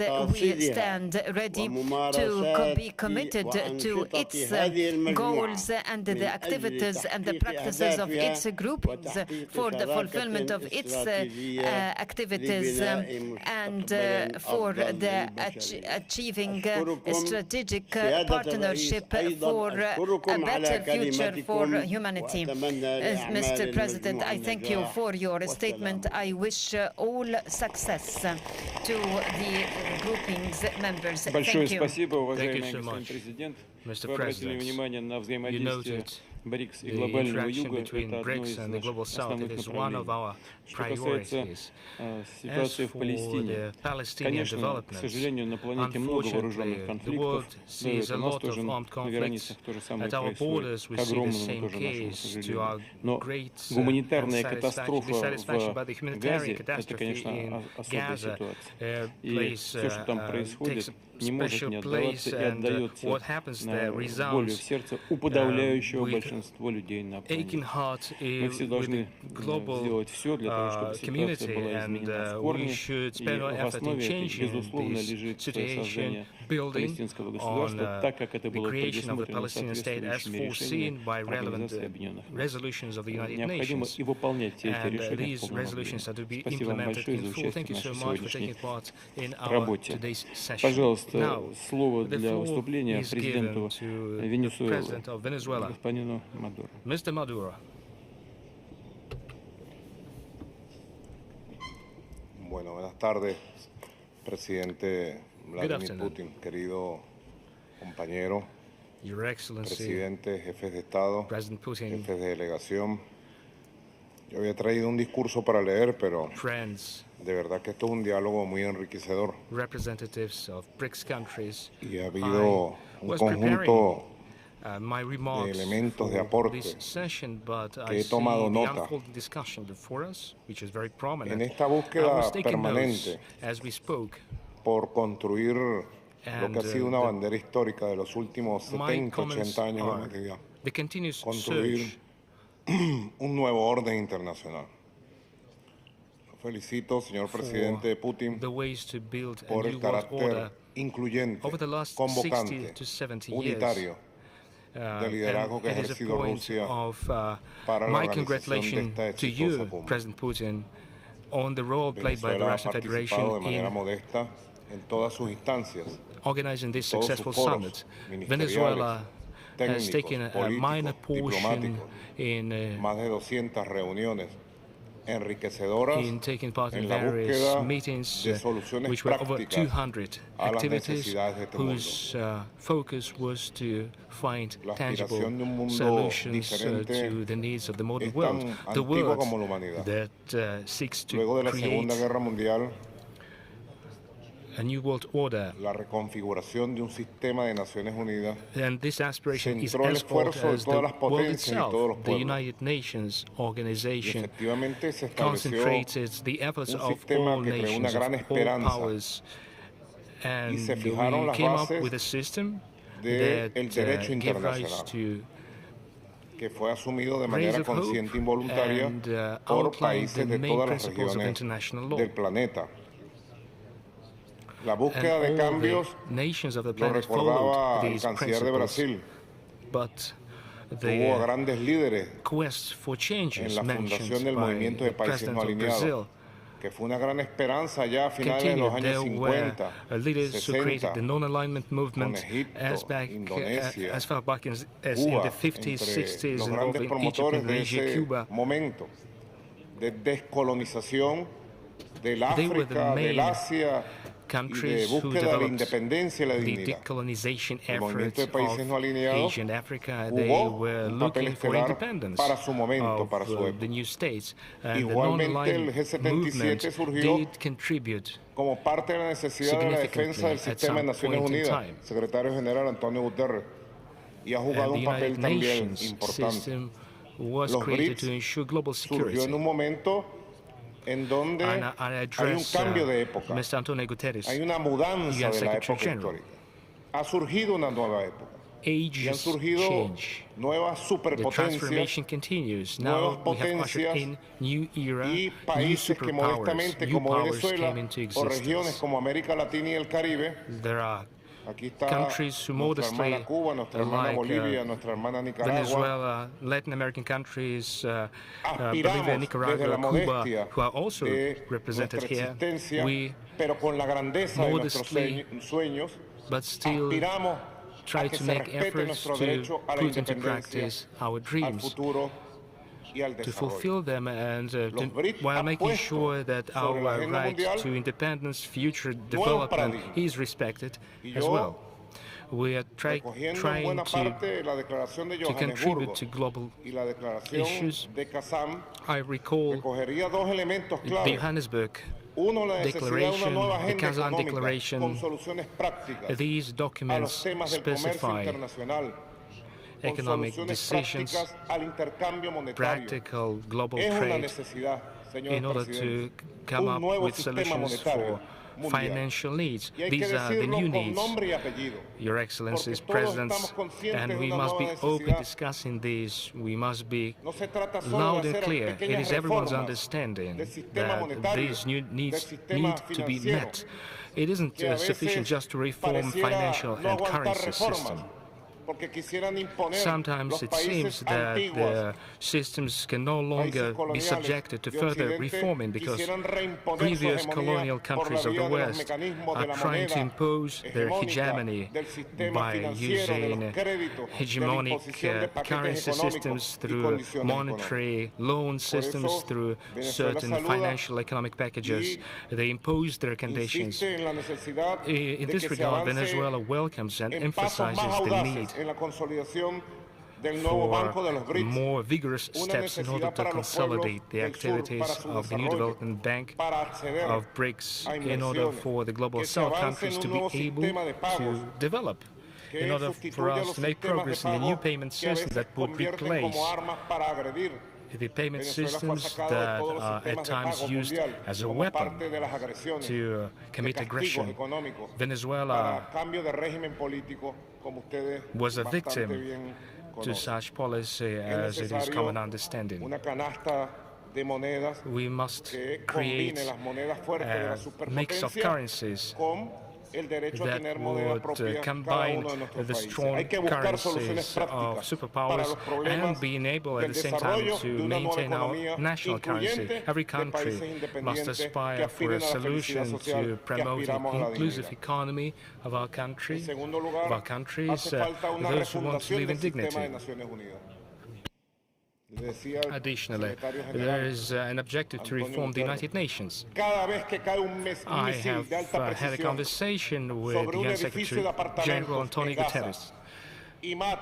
Every missile that hits residential buildings in the Gaza Strip, wounded, killed in Beirut or in South Lebanon, these missiles destroy the United Nations. Where are the International Criminal Court? Or is it only being used to persecute Global South countries? Where is international justice? Are they only there just to publish documents and communiques?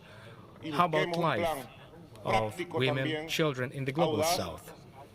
Let's search a practical and bold plan to reform the United Nations Organization, which is agonizing effectively as we see the rise of Nazi regimes against the backdrop of the painful past. The new world to be created is being born right as we speak, with BRICS being at the core of this new nascent world. This world would build on humane principles. As I have said during our bilateral meetings with President Putin, the thing I said was, Venezuela belongs to the BRICS family. I thank you for the invitation extended to our country. It is the first time that the President of Venezuela participates in a BRICS meeting. We share the BRICS principles. I'm convinced the historical truth behind this for over 200 years when Simon Bolivar, the liberator of our country, with his saber in his hand, liberated our nations, our continent. He fought for the balance worldwide. Hugo Rafael Chavez, our commandant, said, we are waiting for this multipolar world, multi-centric world to be created. Your Excellencies, Mr. President, you can count on the Bolivarian Republic of Venezuela to put into practice this historical project. Thank you so much. Уважаемый господин президент, Венесуэла под вашим руководством продолжает политику команданта Чавеса по укреплению суверенитета страны. You demonstrate good rates of development. Last year it was 5.5%. This year we expect more than 7% of national growth.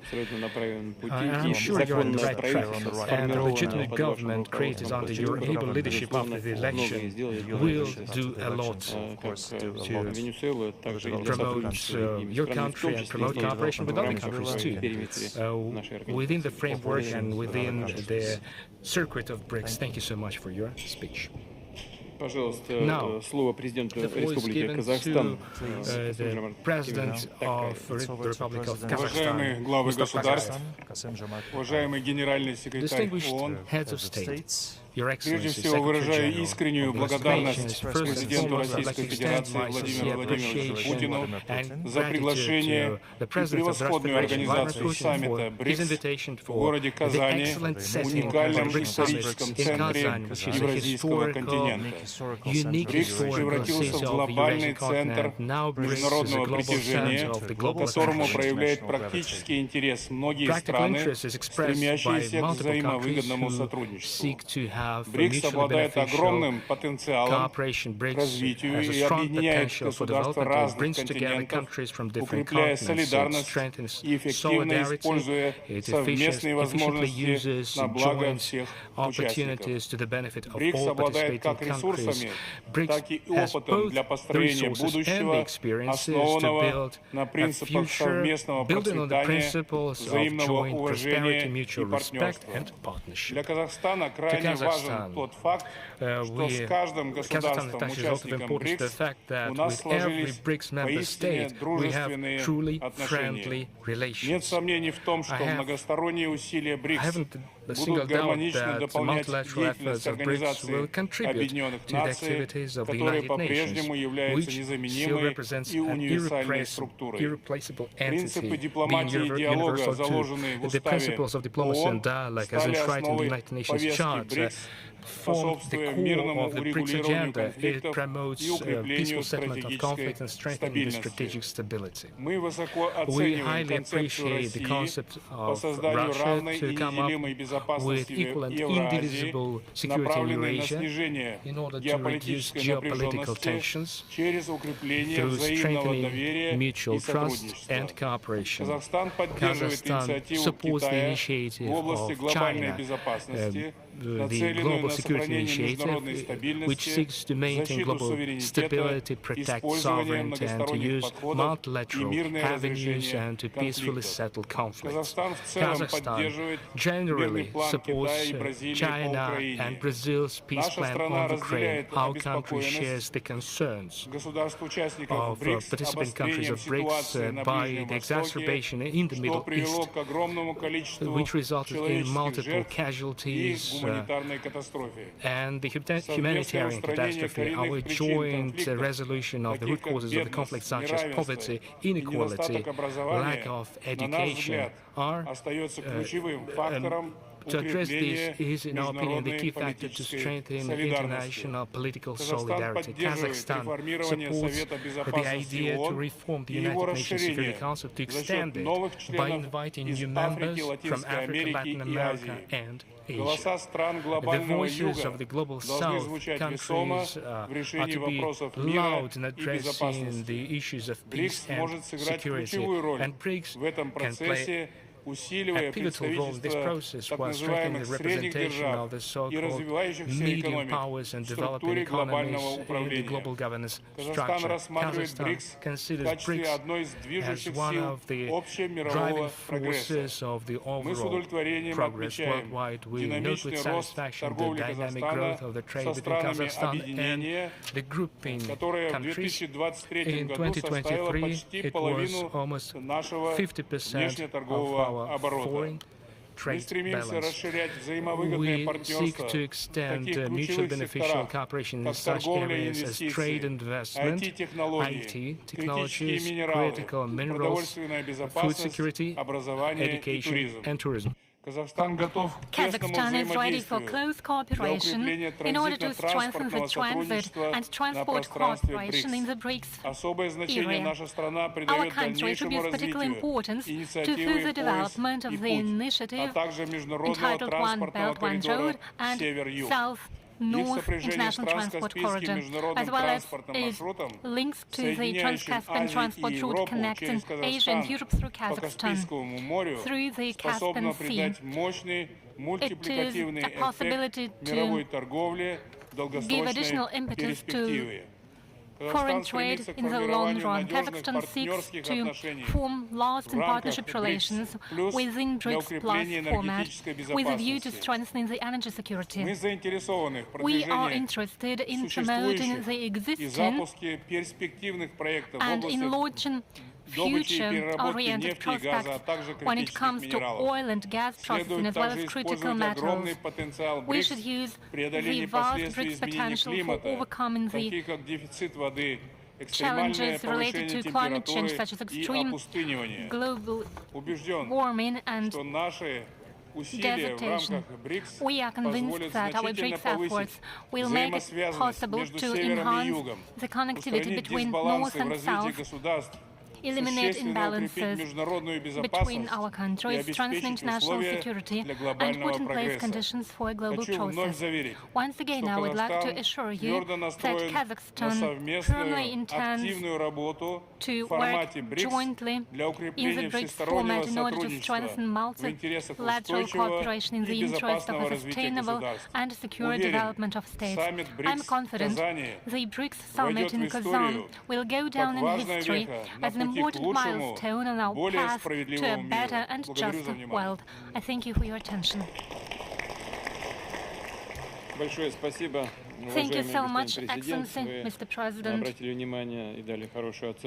have given a good assessment to the BRICS development. You mentioned that 50% of trade turnover counts for trade with BRICS countries. Those are real figures and real indicators of our cooperation. Logistics is very important. We attribute great attention to this factor, and we hope for active cooperation with Kazakhstan. And now I would like to give the floor to President of the Republic of Azerbaijan. Dear Vladimir Vladimirovich, dear colleagues, ladies and gentlemen, first of all, I would like to express my gratitude to the President of Russian Federation, to Vladimir Vladimirovich Putin, for the invitation. I'd like to seize this opportunity to congratulate the Russian Federation on successful chairmanship in BRICS. Azerbaijan is an active advocate of multilateralism, which was demonstrated by us during our chairmanship in the non-aligned movement in the 2020-2023. During the 4 years of our chairmanship, non-aligned movement has made great strides towards its institutional development and solidified its stature within the system of international relations. Our successful chairmanship experience is helping us today as a chairman in the measures Используя in Asia, using our geographical location and infrastructure, Azerbaijan has become one of the most important hubs in Eurasia, north, south, and crosses our territory, and all the segments of this transportation corridor are operating successfully. For the time being, given the drastic increase in cargo shipment across our territory, we're investing, making new investments to expand the handling capacity of those corridors. Next month, Baku will be playing a host to largest international climatic conference, COP29. Unanimous decision of nearly 200 countries regarding hosting by Azerbaijan of the COP29 is a testament to support our policies and to the confidence. We are contributing to cooperation between Global South and Global North on climate, and we will do our best to achieve mutual understanding both on climate change and also the matters of global security, rule of international law, non-interference of each other's affairs, and mutual trust. Thank you very much. Спасибо большое, уважаемый господин президент. Да, действительно, вы совершенно точно отметили, что роль Азербайджана, особенно в развитии логистических коридоров, очень важна. Но не только. Я думаю, что, имея в виду растущий объем товарооборота с Россией и даже с другими государствами БРИКС, тоже имеет существенное значение. То, о чем говорил только что президент Казахстана. Хочу вам пожелать всего самого доброго. Спасибо большое. Пожалуйста, слово президенту Республики Конго, господину Денису.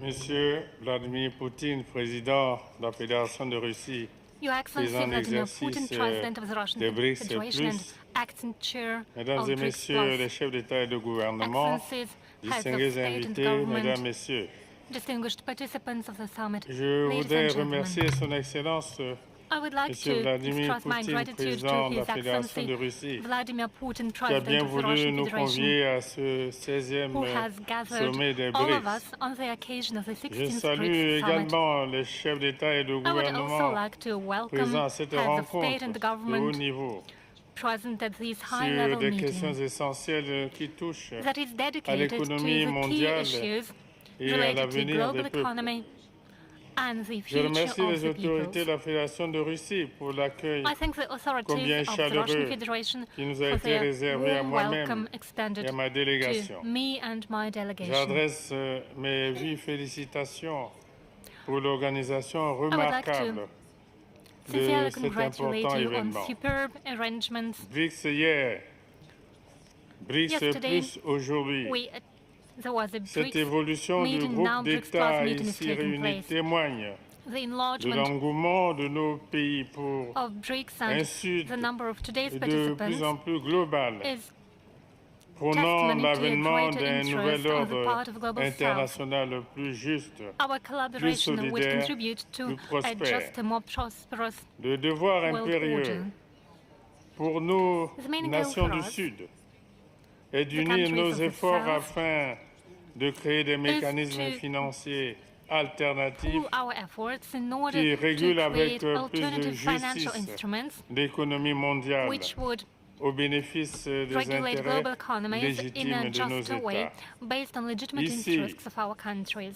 Sur les rives de la Volga ce jour, Here, on the une Volga séquence River, déterminante decisions de are being l'avenir du adopted monde that will en determine the réponse future of the à des world turbulences économiques in sans response précédent. to economic devastations En that développant haven't des been- institutions that are financières unseen, plus adaptées while developing aux financial réalités institutions contemporaines better adjusted et to en the new renforçant realities des échanges commerciaux and entre increasing nos the pays, trade volumes nous between pouvons our bâtir respective countries. notre avenir sur That's how des we'll économies be able to autonomes build our et plus future résilientes. based on a Une telle better, more approche independent implique and resilient de economy. réformer This attitude les institutions financières implies internationales reform pour and qu'elles adjustment of reflètent international financial davantage institutions les to make sure réalités they économiques actuelles better reflect et the current prennent economic mieux en realities. compte les attentes And légitimes de nos peuples.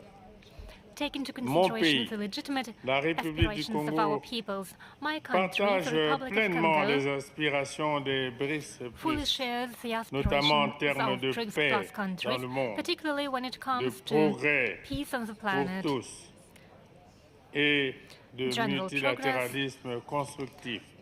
and constructive Consciente multilateralism. de l'importance croissante While de la being coopération aware of économique et the growing politique importance of economic entre les and nations political du Sud, cooperation between the la countries of the République du South, Congo accorde the un Republic of intérêt Congo tout particulier shows aux particular objectifs interest visés to the par les BRICS goals Plus pour that had been promouvoir un outlined by the développement BRICS Plus countries, inclusif that et is durable contributing to inclusive et and sustainable contribuer development, activement as well as au making couronnement active de cette contribution avancée to majeure. the successful implementation of Au-delà this des important intérêts mission. économiques, la culture Apart rapproche from les having États et similar economic renforce interests, our l'amitié countries share entre common les culture. peuples. It strengthens C'est en cela friendship que between la our République nations. du Congo appelle It is in this à la spirit mise en œuvre that the des Republic of Congo initiatives communes calls on dans les implementation of domaines joint de initiatives l'éducation in the field of et de la education culture and culture. afin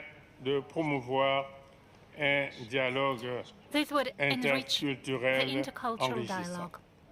Par ailleurs, situé au cœur du Apart bassin from du that, Congo, my country mon pays est is in engagé the heart of the depuis Congo River près d'un Basin. demi-siècle For more than dans la half a protection century, de l'environnement have we been en lien protecting the avec environment la lutte contre les changements as climatiques. part of our fight against J'en climate change. appelle à une coopération plus renforcée I call on pour you la to deepen our préservation cooperation des in the écosystèmes interest of preserving the ecosystems and À ce biodiversity. sujet, le In this Congo vient context, de the soumettre Republic of Congo à l'Assemblée has générale des Nations unies put forward for la consideration of the UN résolution General sur Assembly la a décennie resolution mondiale de dedicated l'afforestation to the et du World reboisement Decade pour of consolider Reforestation le rôle crucial des forêts in order to dans underscore the la important role played régulation by du the forests for climate J'invite regulation. donc les BRICS Plus I call on à BRICS se Plus placer à countries l'avant-garde de cette lutte au to service play de a la leading role survie in de this l'humanité fight for entière. survival of the entire humanity. Tout en saluant vos efforts en matière de I welcome your protection de efforts l'environnement aimed at protection of the et de environment réduction des émissions and de gaz reduction of à effet de greenhouse serre, gas emissions. je sollicite l'appui des BRICS And I also en call vue de BRICS Plus l'adoption countries de to cette support résolution the adoption par of this les resolution Nations Unies. Je vous remercie. in the United Nations Organization. I thank you for your attention. Thank you so much, Your Excellency, Mr. President. You noted that global South countries share aspirations of BRICS countries. It is a joint vision on many issues, makes us better coordinate our positions. Thank you for your participation. And now I give the floor to President of Plurinational State of Bolivia, His Excellency Mr. Katacore. Muchísimas gracias.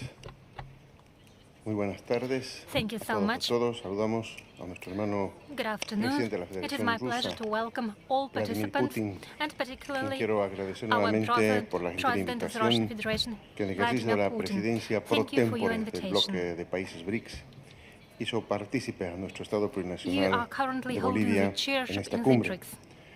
Saludo a mis colegas thank presidentes, you for líderes your de países invitation miembros de los BRICS y to países participate in invitados this meeting. a esta cumbre. I Saludamos a la welcome presidenta del Banco de BRICS Desarrollo leaders del BRICS, and hermana heads Dilma of Rousseff, participating countries. y a I todos los welcome the presentes. President of the New Development Permítame Bank, iniciar Madam Dilma agradeciendo Rousseff, también and el all cálido participants. recibimiento At the de outset, Kazan I would like to express my y la gratitude hospitalidad for brindada. your warm welcome in Kazan Es un and the honor para hospitality Bolivia extended participar en este to my foro, country. It is a great honor for reafirmando nuestra Bolivia to convicción de take que el part in BRICS this forum. es una It prueba tangible de la posibilidad de crear un nuevo shows orden that mundial más equilibrado we y justo we are para la able to humanidad. establish a new Nuestra multipolar presencia world hoy order that would be subraya la better afinidad de balanced Bolivia and more just for the entire humanity. con las propuestas Bearing in y mind the compromisos similarity de los países BRICS, and the commitment of especialmente en lo que Bolivia respecta to the a las reformas goals necesarias outlined para by el your crecimiento countries. y desarrollo de los países I should emergentes state y en that we desarrollo. need to take reforms Bolivia in order to cree better serve the firmemente en interests la of integración developing regional y countries. global Bolivia is como el firmly mecanismo más convinced efectivo para alcanzar that el desarrollo global conjunto. integration is needed. It is the Tener most important una visión mechanism for compartida joint sobre la development. gobernanza global nos We share acerca the aún más vision al of a BRICS. better global Hoy es governance, un día and it fundacional brings us even closer to de un BRICS. nuevo momento en la Today historia is de la economía a mundial, milestone. It is a un very día de important day esperanza in the history of global en que se economy. ve It is a muy day bien of hope representada la palabra BRICS when we en see un sol how multicolor good, how hecho de well banderas de los BRICS países fundadores del bloque y que se is expresa symbolized en el logo by de many esta cita. colors of the flags of all founding Definitivamente countries, and es it un is nuevo even amanecer better que reflected anuncia in no the solo motto of today's day. la It caducidad is del a acuerdo new de day, it is a Bretton new Woods que chapter. desde 1945 It means marcó that la Bretton Woods prosperidad institutions para of los países de established in Occidente, 1945 has usando como expired. nave It was an era of insignia la prosperity of the economía West. y la dictadura del dólar norteamericano They used para dominar y dictatorship of someter dollar económicamente a los pueblos de in Asia, order África y to América Latina subordinate and ensure dominance y over construir Asian, una African and camisa de Latin fuerza American a las countries, relaciones and centroperiféricas, thus sino to que es también contain un nuevo the amanecer periphery. porque anuncia la instauración de una tendencia We see a new irreversible day hacia la multipolaridad. because the trend is irreversible.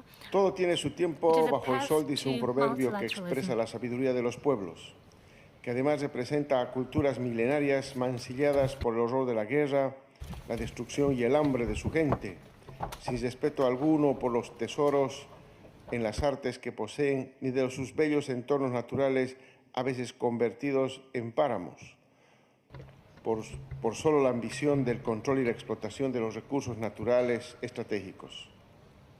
Pese a ello, estos pueblos milenarios mantienen su acervo cultural como expresión de una memoria larga y de resistencia que los hace indestructibles. Los pueblos del mundo vivimos muchos años bajo el control y la hegemonía del poder unipolar.